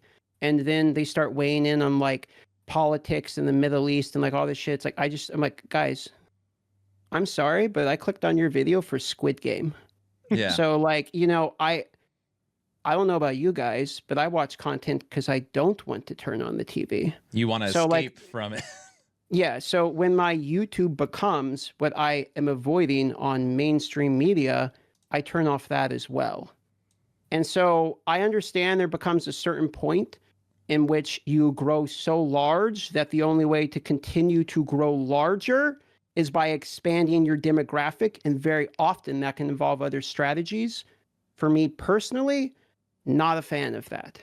That's why I have a very simple policy. No one knows my religion. No one knows my politics. No one knows anything about me other than my gaming opinions. I'm a gaming content creator. I stay in my lane. See, that's like Frosty. Frosty's D4. Yep. He's trying to try out POE 2, and I'm last Epoch. We're going to try out POE 2. See, that's all right. Good answer, dude. Good answer. That is a good one. Aaron, are we going to switch, or are you going to? No, I think it's fine. All right. DM, do you ever want little DMs running around? Now, no. I'm open to the concept. If my timeline expires for me being able to make my own, I will adopt if I get to that point. I grew up in I would say lower middle to eventually middle class family. Okay. But I remember when I was younger, like 5, 6, 7, I won't say we were struggling, but we weren't rich either. I had food, but like it wasn't until, I was 11, 12, 13 that, my dad got a promotion on the oil line and we started like, being more standard. And I believe the benefits that I got from knowing that I didn't have to know where my next meal was, from knowing that like I always had clothes, I feel like those are important. Yeah. And I would want to provide that to my children if I choose to have them. And when I'm worried about my own future, then I feel like I can't worry about someone else's future first. I'm in a position where I feel lucky enough to be where I'm at. But I live in paranoia of that day no longer existing. And so I'm planning for my own future. Once I know my own future solidified, then I'll consider having children. But until I know I'm good, then I can't worry about other people. It's like, on the airplane, when they tell you to put on your oxygen mask first and then put on other children, that's how I think about my life. I have to make sure my oxygen mask is on. If I'm good, I can take care of somebody else. But I've very often seen people I know or have seen as neighbors, etc. They don't have their own oxygen mask on and their children suffer for it. A really good analogy. Whoa, that was a good, and I have 4 kids. I have so many kids. I can give you one if you want them. Okay. Thank you, DM. All right, everybody. DM, I know you had 90 minutes. We got about 10 minutes left. To finish off the podcast, we're just going to take some questions from the audience, and then we'll let you go. Sound good? Go. All right. We got all the time in the world. We started an hour early, so I have an extra hour. That's what I like to hear. Switching back to our first scene to round this out. All right, and we are back to the starting point. Me and Mr. LaRue have asked DM all of our questions. We got to talk about POE 2. We got to learn a lot about Darth Microtransaction. Thank you for being such a good sport. Now, as we are rounding out the podcast, we're going to take questions from the audience. We can't ask all the questions. Me and Frosty try to filter out appropriate questions as well. But if you have a question for DM, whether it is on YouTube or Twitch, you could feel free to @me now, and we can ask Mr. DM. So feel free to do that now. What is the temperature in Alaska right now? I saw that one, so I prepared it. 30 degrees Fahrenheit. So it's fairly warm right now today, actually. Okay, that's not bad. Will you be doing your Palpatine build in POE 2? I think he said, it will be my third character. I'm going Titan into Blood Mage Melee, into Stormweaver, into Gimling. And Stormweaver and Gimling will be the same mana stacking Archmage, so it will be my third and fourth character. DM, do you still keep up to date with Star Wars Galaxy of Heroes? I watch people that I am either maintain friendships with, or every now and then I'll peek my head in to see. It's like your first home you lived in as a kid. Sometimes you drive by and you're like, I wonder what that's like right now. That's sort of what it is for me. At one point, I actually did an off-camera thing where me and my buddy Kyra went back and we played all the way through and we're going super try hard in the game in the same shard, and that was super fun. But no, I don't take it seriously, and I haven't opened it up in over a year. Okay. What sort of songs do you play on your guitar, and will you be using that as a stall tactic? No, I don't really play music on stream. Every now and then I'll pull out the synth, but I don't really play guitar on stream because I haven't been able to invest the time needed to feel comfortable on it. I just can't play until I can actually hear something in my head and more or less play it by ear. I kind of don't. I feel uncomfortable playing, and I can't quite do that on piano either, but I can play in certain keys well enough to at least play along with backtracks and stuff. So I typically don't play music on stream too often. Do you like the pause feature on boss fights for POE 2? I'm mid on it, so I feel like pause is something that's probably good for most people. I think that if we're talking about hardcore specifically when it comes to in-game pinnacle bosses, they could find the middle ground of you go into the final pinnacle boss, the one that's the Giga boss, and then it has a warning that says, this is the pinnacle boss of Path of Exile 2. You cannot pause in here. Make sure you're okay with that, and then you accept it before you go in. Because I do think the actual final boss, going frame by frame and escaping, is cancer. I think that's the kind of a bummer. I also, I would be okay with however the community decides about this. Again, I don't really value my own input too highly on this, but if you're asking my take, I would say instead of just escape and then just leave, it's the logout macro from POE 1, because I didn't even like losing the logout. I didn't even like using the logout macro. It felt like a necessary evil just to the game. I think I would prefer you can channel the portal I agree with Zizern's take on this, which is you can use it. It's like a skill-based thing. You have to run away long enough to be able to get the portal open. It's interruptible, and then you can like leave via portal. Seems fine to me. Yeah. Do you have a favorite or best moment in old school RuneScape? I was there for like the drops of party hats way back in the day. I was there when they dropped the scythes. So I still have like a scythe in the game. So, you know, the whole thing about like how those items came to be and the way they're so notable in gaming. You know, I was there when the mods were running around dropping them. I was for the very first person, That's Blue Rose, cool. when she hit 99 smithing and did like the world's first like drop party. Like I was at like the world's first fucking drop party. Like I was there. Nice. So like I like having been part of that community long enough that I got to like meet the old knight and like people that really know RuneScape from forever ago when there was, you know, a small community. Like, yeah, I don't have like a favorite memory. I'm just glad I was a part of it. Favorite movie? Do you have one off the top of your head, like your go-to movie? I want to say The Chronicle. I mean, unless we go down Star Wars, it's going to be like my top like 5. But I think if we're talking like one-off movies, it might be The Chronicle. Is that wait, it's just for my own thing. Is that couch new, or has it always been behind you? Okay, so this has a whole story to it. So this, it's not a couch. It's like a chair. Ah, So my cat sits here. Normally this is here, and then just like put it here because my girlfriend was watching me play some games, and so I had it here. And I was like, I realized, hey, the cat sits there. Like she can be on camera. People like seeing that. So I just kept it there. But this couch, my brother stole from the college I went to, and he put it in his apartment from his dorm, like way back in the day. He took it with him, and then it was I inherited it, and so this thing is like fucking 20 years old or something, and it was such a piece of shit and so destroyed that eventually for Christmas one year, my mom and grandma like reupholstered the whole thing and put new pads and all that in it because I would always sit in it. Like I loved this chair. Yeah. I'd bring it with me always, and it was just a ran down piece of shit. So they reupholstered it in this whole thing, and it's actually themed like, I don't know if the where the other pillow went, but it's actually in the well pod theme, which was like my brand back in the day. It has like they made like an orange well that's on it and everything. So it's actually like branded to my old branding or whatever, and I thought that was super awesome. So I try to keep it as long as I can. The cat's already peed on it, and I had to clean it up. But like I'm a little bit of a pack rat, where if it's like if someone gives me something and it means something to me, like I see the person I love in the thing, if that makes sense, and like I kind of can't get rid of it. So I'm probably going to have it until we literally just don't have room for it anymore. The sentimental value of the item. If me and Frosty were in a cage fight, who do you think would win in a fight? Okay, what are your stats? I barely move, and sometimes I move.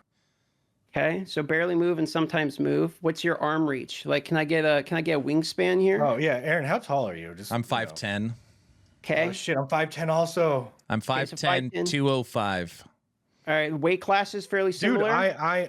Dude, shit. What am I? I think I'm 205, 210 around there too. So we're roughly the same, except like all of my body mass is like under my ribs. Well, just know that I knocked out Hog Hogan. So just know that I took out Hog. Okay. So just you know what? I'm gonna give it to Frosty. The man has to learn to. He's taken a punch a few times by nature of the channel style he's done. So he's had to learn to roll with the punches. Oh, so therefore, I'm going to say he has more experience with rolling with the punches. But Aaron does cover last Epoch. That's true. You've been taking a pounding for a while over there, haven't you? Oh my gosh. Well, truth be told, it's why do you still play last Epoch? You know, Diablo 4 when it releases, there's no reason. So I went through the whole D4 is going to kill LE, and now I'm in the thick of it with like, you still cover last Epoch, you know, POE 2's coming out, and then it'll be Titan Quest 2, and it'll be whatever else. So yeah, I've taken. Oh, brother! I mean, you wanted to talk that talk. I literally went from Diablo Immortal, the most like memed upon game of all time, to Diablo 4, the second most memed upon game of all time. Like, I feel you. It's been the RNG of the games I've decided to cover have not been great. Yeah. So, it's rough. All right. Frosty, I honestly think you'd probably beat me, truth be told. I don't know. I just would be scrappy. I probably would just keep taking punches and just not go down. But like, You'd wear like I would. It'd be like Rocky IV. I would just like run out of energy because you would take all the punches, and then I'd never mind. Yeah. Well, I mean, we'll do like a sub goal one day, like and we'll just beat the crap out of each other. That would be perfect. Yeah, that'd be awesome. Why does he actually dislike summoners so much? It's just a meme. I'm just shitting on my co-host, Ghazzy. It's too fun. Oh, I don't know. Ghazzy was here earlier and's like, I heard summons and was summoned. What happened? And I was like, oh, DM's just talking crap about summoners. The real lore about it is I was playing SSF for the first time, and I was playing all these other classes, and I'm like struggling. And then I played minions. I played SRS minions, and immediately was just dumpstering everything. And I got to like level 80 or something. I was just shitting on the whole game. It was just a joke. And then I said, guys, this is way too easy. I'm literally bored. I'm falling asleep in my keyboard. Like I don't even have to pay attention. I just spam this button and I literally do like 50 times the damage that I would have ever done on my melee. Like it's just a joke. So I never logged into minions again. It didn't feel like a game, bro. It felt like I was playing cookie clicker. Like it's just not for me. Ghazzy, did you hear that? Go ahead, Frosty. Oh yeah, I was about to ask you, would you ever join Ghazzy in like one of his famous hot tub streams? Why not? People were trying to get me to buy a hot tub. The funny part is outside here, like I show my outside at the beginning of the streams, you'll see like the wooden pillars. That's literally a concrete hot tub pad. Like a hot tub could sit there. There used to be a hot tub there. Yeah, it's designed for it, basically. Yeah, so I could totally put one there. But I don't own a hot tub, and I sure as fuck don't want to spend like $2 or $3 grand on a hot tub when I'm trying to move. Yeah, I don't. Yeah, I mean, I'm one step away from OnlyFans at that point. I don't. Right. Do you think you'll stay? You think you'll still play a lot of PoE 1 if PoE 2 is successful? That's a good question, man. I would say I don't have the long-term history with PoE 1 that most Path of Exile players do. So if Path of Exile 2 is just vastly superior in my enjoyment level, I don't see why I would go back to the original, unless I just wanted to play Blight or they have some extra mechanic or something. I mean, I can't really say like I'm never playing PoE 1 again because I haven't played the in-game of PoE 2, but I think it would be surprising for me personally if I find myself logging into Path of Exile to do anything other than stall for a month while I wait on whatever the next Path of Exile 2 league is. The game is going to have enough content and it's new enough, and there's so much I haven't learned about Path of Exile 1 already that like I don't already have all of the mechanics in Path of Exile 2 solved because of my knowledge of Path of Exile 1. Yeah. So it's like, why would I just not move to Path of Exile 2 and then continue my experience of Path of Exile and learning in the newer game? No, it makes sense. Like it makes more sense to me. Now, this is a random question, and this has been someone talking in chat. This is when I was doing my like ridiculous research for the interview here. Do you want to talk about what the green gun is? And this is from your past. Oh, What? The green gun? So that's like a reference to... Okay, so whenever I explain like how I saw video games for the first time, there's two stories I tell, which is watching my dad play Super Metroid and the ridiculous like mother brain moment of him like defeating the game and then having to go out of Meridia, etc. And then there is the moment in which my dad got the green gun, which is where this green gun comment is coming from, in which I was sitting in my bunk bed and my brother comes running into the room, and I think I'm like 6 years old, 5 years old at the time, very young.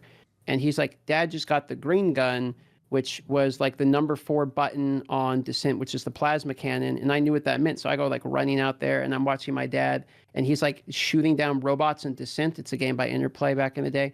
And he's just like destroying everything. And it was just such a wow moment that like I'll always remember that. I even remember like the image of my dad like shot this wall and it like opened up and he's like getting like bonus power-ups and he's using that gun to shoot. And I just remember like that moment. I was just like, holy shit. The green like gun. this something is happening right now that is important.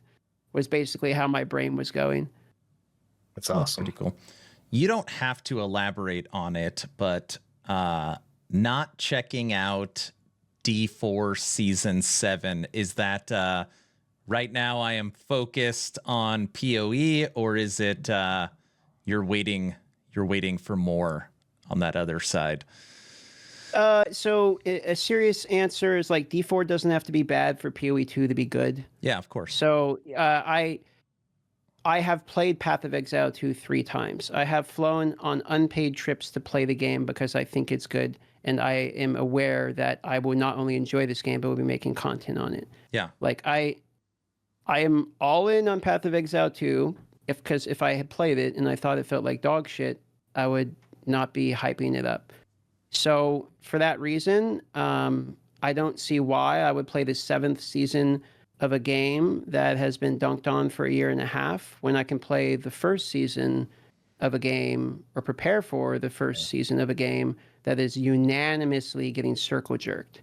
Like, it seems, like a very obvious understanding of why I would be preferring Path of Exile 2 right now. No.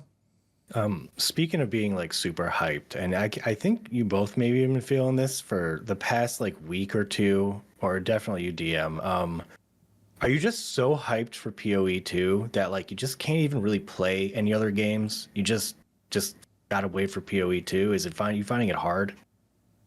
I can't tell you the last time that I have not played a game like in a day. It would probably be when I did my vacation to Hawaii. I got burned out from work, and I was just like, I'm going to go take a week vacation, and I did. And I don't think we played any games like during that week. But I mean, I'm on like a 30-year streak of playing a game every single day. Like, if I wasn't streaming, I'd still be playing games gaming has been the majority. You can say it's sad or whatever. I know we're on Twitch, so everyone's going to think this is normal, but like video gaming has been the majority of my life for the majority of my life. So it would be weird to me to like not be playing games. I mean, when I get done streaming, I'm like, hey, girl, what do you want to play? And we'll go lay down and play games. Like, we play games together when I'm done playing games. Like, it's what I want to do with my life. And I used to like feel insecure about it, or have to like, okay, well, I need to like get some hobbies or go. And I realized I don't actually care what anyone thinks about what I do with my life or what I want. Like, I know me, I know what I like to do. I like video games. I will like video games till I die. I'm setting myself up to be able to do what I want to do until I die. And I'm okay with that. And I really don't give a fuck if anyone thinks it's weird. So that's just where I'm at with it. And so like I'm going to continue to play video games until I die. And I will be very happy about that. All right. I agree. It's good to know what you want to do and go after it. Yeah, people ask me like what my hobbies are. It's like playing video games, then editing videos on video games. And that's essentially it. I mean, I like going for walks with my wife and the dog, my dog Benny. But that's it. Yeah, it's pretty much video games. Well, since I have 4 kids and they are younger, I get to deal with, Mia said you're a video game player. This is like my every single day. Or I run, like you're getting a haircut. It's like, oh, what are you, how are you working today? There's always this like weird conversation. But anyways, it's oh, you play video games. How many followers or how many subs do you get? Yeah. And I'm like, oh, I've actually, I had a really good year. The goal was 50,000 subs. We just passed 70,000 subs on YouTube. And they'll be like, great. oh, thank you. Mr. Beast has, 100 million. And I'll be like, yeah, good. That was a good conversation. Yeah. Or like, that's every child will just be like, oh, you have 70, They'll think it's not a big deal, but like you're in like the top like 5-10% of all YouTubers. No, it's always the same question when someone's like, what do you do? I'm like, well, I'll say I work in marketing if I want to avoid the conversation. But if I like say, I'm a YouTuber, then there'll be, how many followers do you have? What's the name of the channel? Exactly. Do you make money doing that? Exactly. And then how much money do you make doing that? It's always those questions in that order. Yep. Every single time. Yep. Exactly. I like that you bring up avoiding the conversation, Every once in a while, I'll kind of do that too. I'll just be like, oh yeah, you know, I work in management, or I don't know, I just make something. Because I just don't want to. Marketing. Yeah, something. Like if I don't want to talk about it, I'm just not. I would just say marketing. Yeah. All right. I'm not there yet personally, so I can at least be like, I do hospital commercials, and I don't usually have follow-up questions. Usually they're just real bored after I say that. They're like, okay, all right. Well, my previous job, because I went full-time in February, was clinical. I worked in hospitals. So sometimes I'll just be like, oh, you know, I work in the hospital. I do clinical work, which I guess is... And now you guys are doing podcasts together, and Frosty is also sort of still working in the hospital scene. He's reviving dead games with brilliant content, right? That's exactly what he's doing.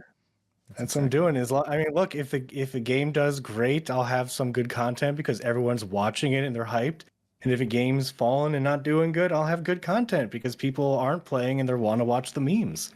You should bring back your OG video where you like your first like super popular one where you talked about why everyone's going to hate Last Epoch, but you could do that with POE. That would be awesome. I'll probably do that with POE once I know more about the game myself. Yeah. And probably for the official launch. You have to use the Fireball skill tree, skill gems from POE and compare that to D4 too.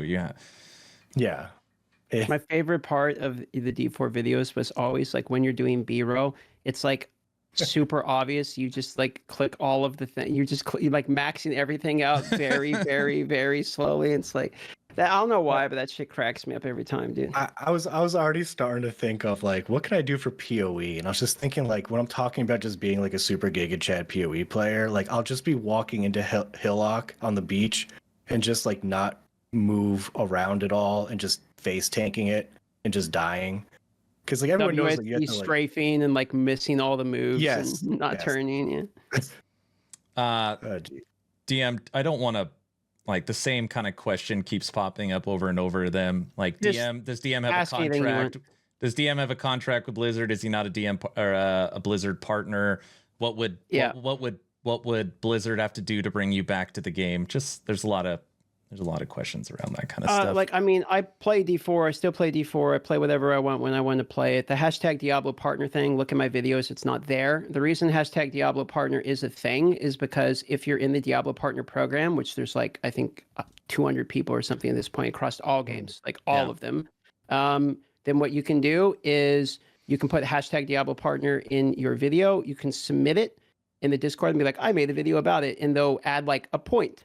Like here's 1 point in the Diablo partner program, and eventually you can redeem those points and get like stuff from the Battle.net store. Like you can get T-shirt, you can save up like for a fucking years and get the statue if you want or something. You can just redeem cool shit. They do that so that way you can get like prizes. I mean, I'm not gonna get too specific. I didn't know that, but I didn't know that. I was thinking like maybe I would get into the program. And I think DM you mentioned like, you know, maybe I will. I think a few weeks ago.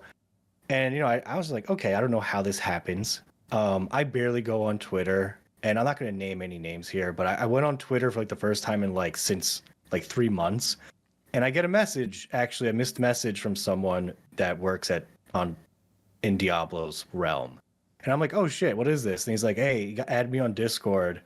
And I'm like, crap, because this was like a month or two ago. Yeah. And I just came out with like a video completely roasting Rod Ferguson. And I added the person. I've not heard back yet. I don't know if I screwed myself over in that regard, but hearing that I just get points for some like transactions in their store, I'm not super upset, but I mean, that's what so if people are asking specifically the Diablo partner program, that is what it is. Now, I played Warcraft Rumble a bit. Like I went and tested the game like during their launch. I thought the game was cool. So I've done ad reads for Rumble because I played the game. And I did a video on the Diablo actual homepage. But if people are asking specifically for hashtag Diablo partner program, like that's why you see it and all, you can submit it. Now, I have had a curiosity question I've seen where I've seen people that seem like, in my opinion, are obviously sponsored in the Diablo 4 category. Like I'm Cutie Pie, like these League of Legends players and stuff will go in there. And they'll have hashtag Diablo partner, but not have hashtag ad or hashtag sponsored. And I feel like it's a sponsored stream. And so I don't know if hashtag Diablo partner is like, you can do that instead of hashtag ad. As far as I'm aware, like or something like that. I feel like you have to have ad or sponsor. Anything I've ever done to sponsor, there's always had sponsored or ad as the hashtag specifically, but it could just be something I'm not aware of. That tag could also be used for paid promotion. Yeah. If that's something, it might be, I don't know. It's not, but I don't use that tag, and I just don't take the free bonus points because I actually think just using the random hashtags is really bad for your YouTube algorithm. And it's like, my money comes from the viewers watching me and liking my channel, not from whatever fucking, $10 off the Battle.net store Blizzard's going to pay me. Like, I can't pay rent with t-shirts. So like, maybe I could buy some WoW Gold with it, with Battle.net credit, but like, it doesn't actually move the needle. I am dying that Blizzard reached out to you, Frosty, and you didn't see it, and then you dropped the Rod Ferguson video. I don't know why. That is so funny. Early October. It's whatever. It's fine. It is what it is. I almost am happier that I came out with that video and didn't feel hindered from doing something like that. Okay, let's do 2 more questions. We're at an hour and 40 minutes. We could do a couple more questions, and we'll let DM get out of here. Let's see.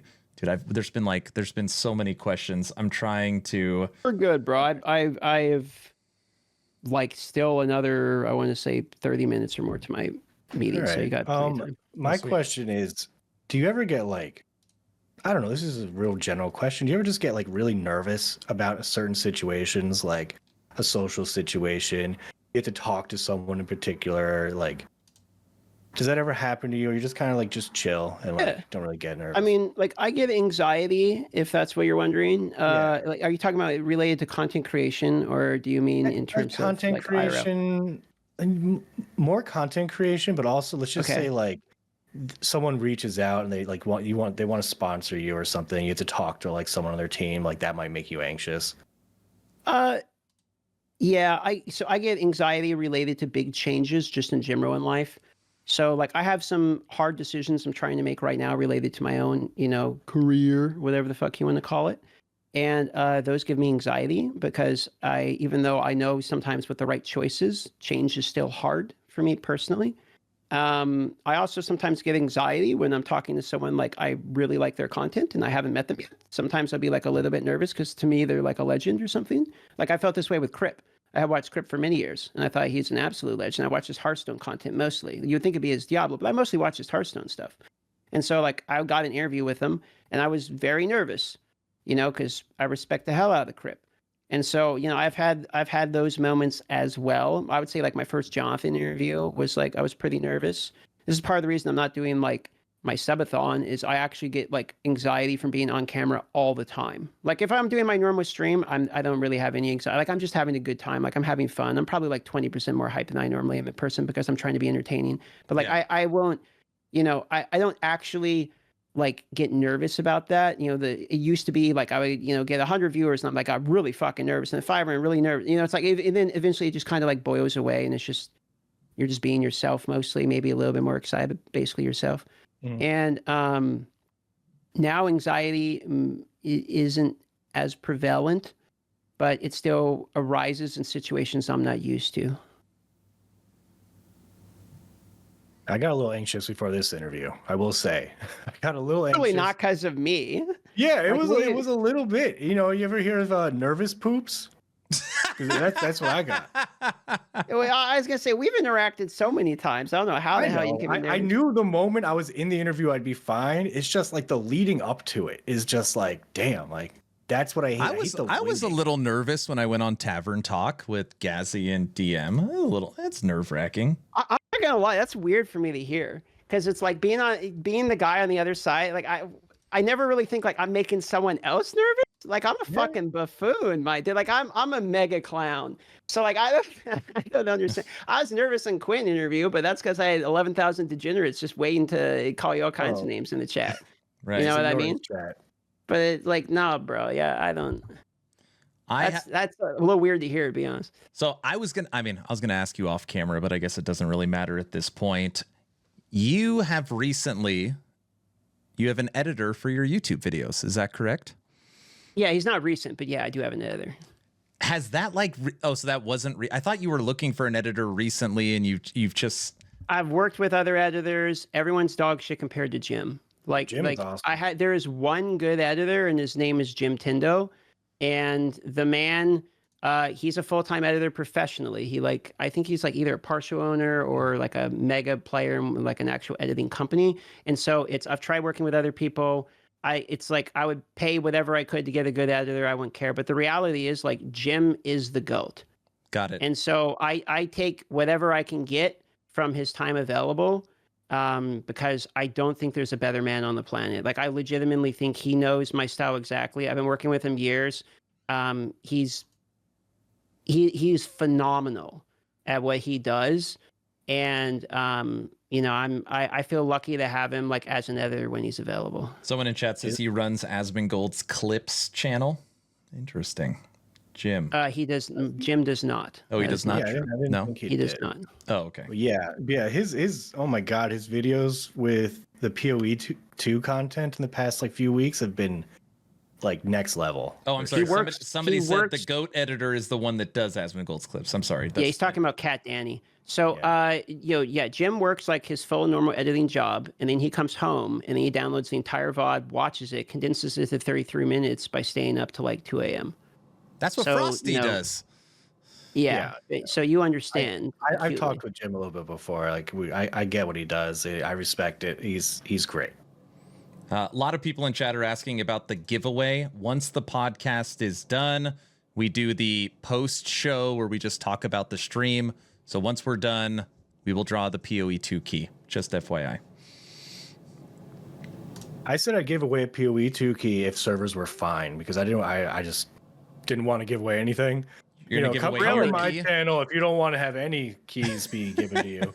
Why not That's give away my a car if the servers are fine? I mean, really go for the. We'll give keys. away one you of know- DM's motorcycles. He doesn't need all of them. But Calm hey, down. if servers are fine, check me out. You're gonna get a free key. This is 1 out of like 200 chance. Your favorite movie, The Chronicle 2012? Is that what it is? I'm trying to look yeah, this up. I mean, it's horribly reviewed. Like I've it's never- not. I've never heard of it. It's a found footage style in which some teenagers from high school gain superpowers. And Okay. it's like kind of gritty and has a bad ending. And I love it. Okay. Got it. I don't know it. I don't know that. It looks familiar. Maybe I have. It's worth a watch. I like it because like it doesn't try to be realistic. And I'm also a sucker for found footage style. Like I liked Cloverfield, and that was also like horribly rated. Cloverfield is all right. I'm a Western guy. My favorite movie is Unforgiven. I like Westerns. Okay. Yeah, I like No Country for Old Men, The Hateful Eight. Like, yeah, I could watch some westerns. Those are good. Okay. Any other questions for DM, everyone? We missed. Yeah, rapid fire, boys. Send them shooting. What do you want to know? Oh my gosh. Last Epoch. Wait. What are your plans for all three of you when the second big game drops? And I mean Last Epoch. We're not going to talk about Last Epoch. I'm under NDA anyways. Actually, I will say Do you have something. a favorite comedian? Last Epoch's going to be awesome. Favorite comedian? May he rest in peace. Norm Macdonald was a genius. Oh my gosh, And- Norm. What streamers or YouTube content creators did you watch before even starting YouTube content creating? Lots. I mean, lots of them. I guess would depend upon the time and genre, but like I was playing League for years, and in those years I was watching Tyler One, Cutie Pie, like all of the, the stuff that everyone was watching, right? Skara. I remember one time I sent a DM to Tyler One on Twitter, just like, hey man, really like your stuff or whatever. Or, hope you have a good day. And he responded like, thanks, dude, or something. I was just like, holy shit. Like, wow, that's super great. So I remember those moments of interacting or whatever. Like I raided Skara about a year ago when speaking of Last Epoch, when Last Epoch was going, and I hadn't been making Last Epoch videos, and I raided Skara because I think he was playing Last Epoch, or he was playing something or whatever. And he was like, oh, hey, Darth, like I watched your Last Epoch videos. And I was like, holy shit, like this guy actually even knows who I am. See, you should make more of them. Yeah, well, if they got more than 50 views, maybe I would. I mean, that's 100% of the player base too, but like it is what it is. Now we're officially in a fight, so I don't know. All right, well, you brought it up. Oh my God. So because of that, like, it's kind of cool to, every now and then be able to like interact with with legends that I kind of knew back in the day, even if mildly. So, I'd say this about like the people that I've seen before I started making content is that everyone that I watched is like a human. Like this is something you don't think about like before you actually start making content and interact with people. You always think like, you know, they have 50,000 plus subs. They're just like a corporate entity. Like they're all persona, but like 99 out of 100 times, everyone's a super cool guy. He's exactly what he is on and off camera. The ones who are obvious personas are obvious personas, but like most people are exactly the way they are on and off camera. Great people. They're not looking to like be anything other than they normally do. Every now and then you'll get someone that's got, I mean, they got a bit of an ego, you know, and it's all about numbers and all that stuff. But like most of the bit, like everyone's super cool.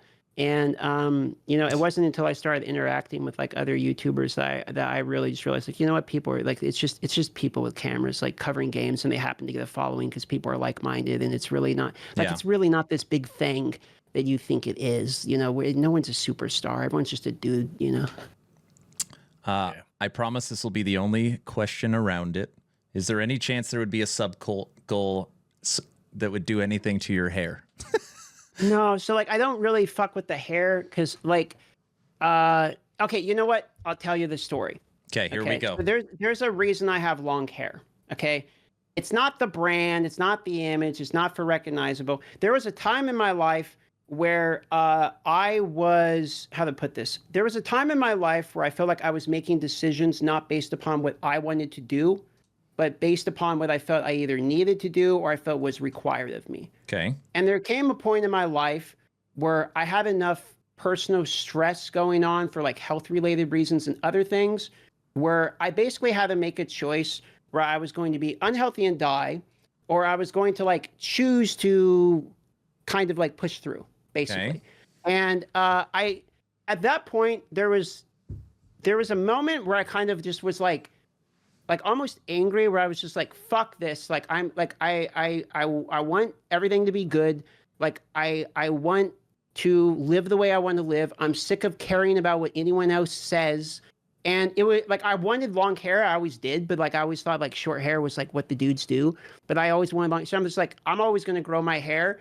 And cause someone said something really mean to me one time about it. And I was just like, I just didn't, it was a person I cared about said something. I was like, I'm just not listening to this thing. Like, I'm going to do what I want to do, basically. Nice. And so like, I had this Samson moment where I kind of promised myself, like, I'm always going to grow my hair as long as I possibly can. And it's kind of like a memento to myself, which is like the only opinion I really care about other than my family and the person I love is my own.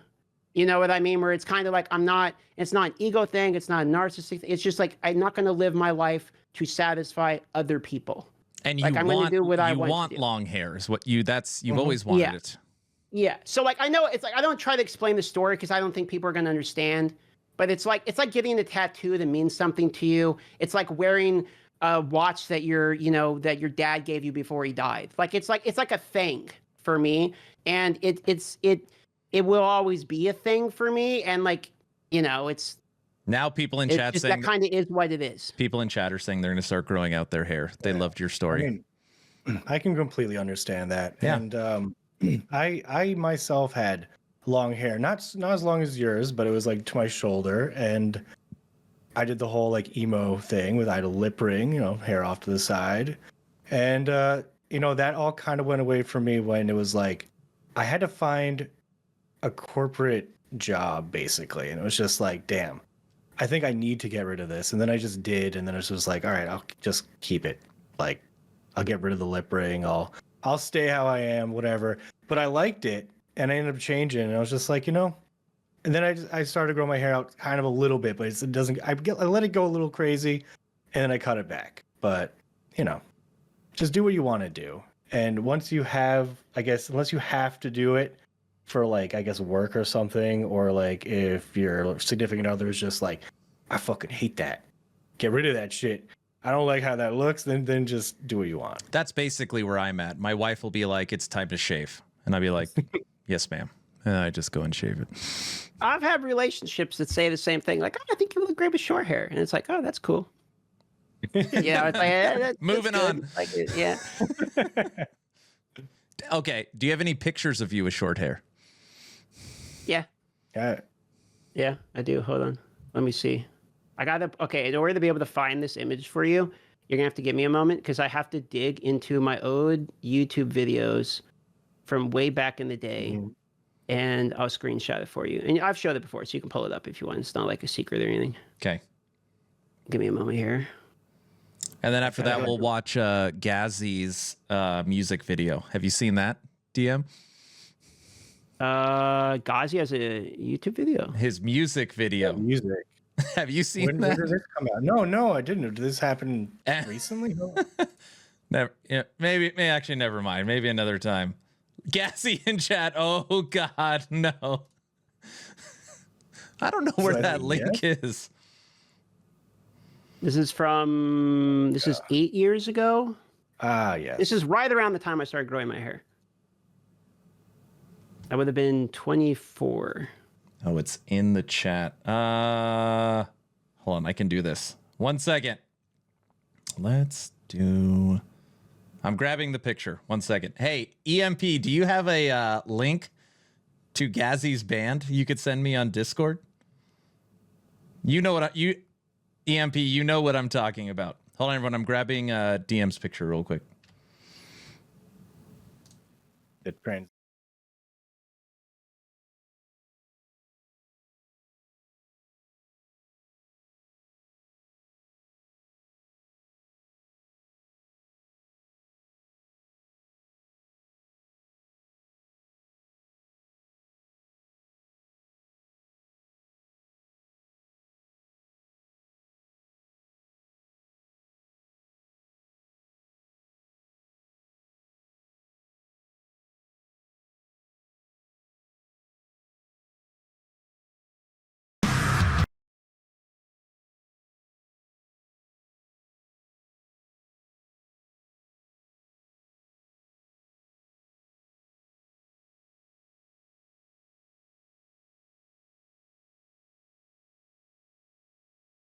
Your first 10, 20 videos. There you go. This picture, everybody, how old are you? You're 33 now. How old are you when you took this picture? I think I would have been 24. 20. Fresh out of college. You've seen this one? Looks like Dennis. What a sexy man. That's wild. OMG, that's DM. Gets Ghazzy talking. Don't worry, Ghazzy. I've got something for you now. This podcast, we'll just say the podcast, we're just off the rails now. Okay, so just so everybody is aware. Everybody, enjoy this. We don't have power. Oh, this is Ghazzy. Oh, I've seen this, yeah. Here we go. This is Ghazzy's band. I struggle for a better life. Like you, I struggle for a better life. Can no one see that my soul is That's Ghazzy, right? There he is. And he's the screamer. Yes, he's the screamer. The growler. Nice.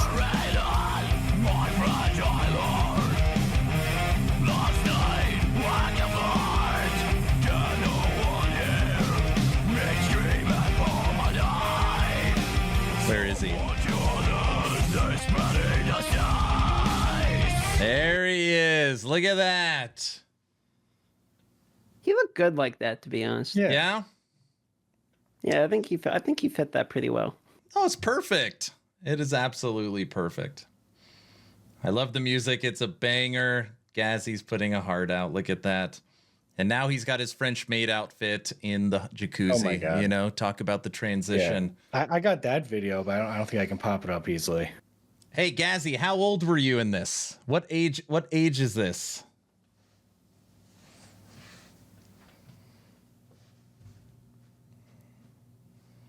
That was 11 years ago. 11 years ago. Damn, that's pretty cool. Well, thank you guys. Go ahead. Do you have any embarrassing pictures of yourself there, Aaron? No, not on my... I've done a lot of music videos too. I used to post them to YouTube all the time. I think I've got like a dozen songs and music videos out Me there. and the family just did family pics. So this is like from 4 months ago. Aw. So the wife and A 4 happy little kids. family. Yeah. There's nothing embarrassing about that, Aaron. I mean, you said, I need more do I have any embarrassing pictures photos. of myself? That's what I have sitting on my desktop. So that's Okay. me and the 4 kids. 18, 15, 12, and 9. So, yeah. No, let's go. Let's look at DM. We don't need to look at. That's better. All right. I think we're good. We're a little over 2 hours. Guys, good? So DM, you're going to do no subathon, but you are going to do an event. You're going to have some sub goals and some stuff. I'll do the sub goals without the degenerate 7 days inside the box, camera always on, sleeping on camera, type of thing. Like I'm going to be on all the time for sure. I don't want to feel trapped because I want to enjoy the game. And I've had a lot of experiences of not enjoying games. So I just want to have fun. So I'm going to remove that pressure. No, that is good. Frosty, what's your plan? Friday. Okay, I gotta go to work, but then when I get home, it should be 3 hours after the game's supposed to launch. Okay. So obviously I'm just gonna get right on. There'll be no issues. I'll be a little behind. I'll pop my stream up and I'm gonna play for a bunch as long as I can until I pass out, and then the next day I'll just keep playing. If there's issues like there was for Vessel of Hatred, what I did for that was I got home and I went to sleep. And then I woke up like an hour or two later, and then I played like a shitload until I passed out. Got it. That's pretty much what I'm going to do. No, that's good. And then here at Action RPG, we have Witch Week. So we're going to be... I'm transforming myself into a witch. I don't know. It's going to be insane. So... eyeliner. You need eyeliner. Well, we have, so every day we're doing like a different thing, but like day 2 is every time I die, I put on a different piece of witch gear. So it's like the fingernails or the cloak or the hat or the face paint. And then, I'll probably turn into a witch super fast. So that's kind of the plan. Yes. And the wife will be streaming too for witch wifey stream. So not 27 minutes. All right, everybody. That's going to do it for episode 7 of the Town Portal podcast. Frosty, as always, it is a pleasure. You're an amazing co-host. Thank you so much. Thank you. I was just joking earlier. DM, thank you for joining us. Man, I have a last word here. Oh, crap. On the way out. Go ahead. I want to say thanks, Aaron, for the invite. Man, you've always been a pleasure to talk with, and every time I was live when you're doing your subathon, people were always coming in being like, Aaron's subathon's still going. They're having a great time. Obviously, people enjoyed it. So congratulations on that going so well. Thank you. And then Frosty, brother, I hope you take it seriously when I say I fucking love you, dude. The shit that you do is absolutely great. You should be very proud of it. I really hope that you continue the growth pattern you are doing and just never change because you're already killing it right out of the gate. Thank you so much, dude. I really appreciate that. I'm going to clip that, and this is going to be for me. I have a little, whenever some people say something nice, I keep it and I show my parents. It's hey, this person said this about me. And Frosty, he's not wrong, dude. You're killing it, man. Thank you, man. Thank you. Thank you so much, guys. I really do appreciate that. Yeah, I'm gonna keep making content. So don't worry. I'll be here. Do I need more reactions? Jeez, it takes me a long time, and I do want to play the game, so it's going to happen. But it'll be every week, every other week or something. I'll try, but it'll still keep happening. Don't worry, it'll be there. Thanks, guys. All right, we're gonna draw the giveaway at the post show now. We're out. DM, thanks again. You were awesome. You answered questions perfectly, even the personal ones. Thanks, guys. We are out. Thank you. Portal Podcast, where the gamers unite, along with Aaron and Frosty. We're taking flight through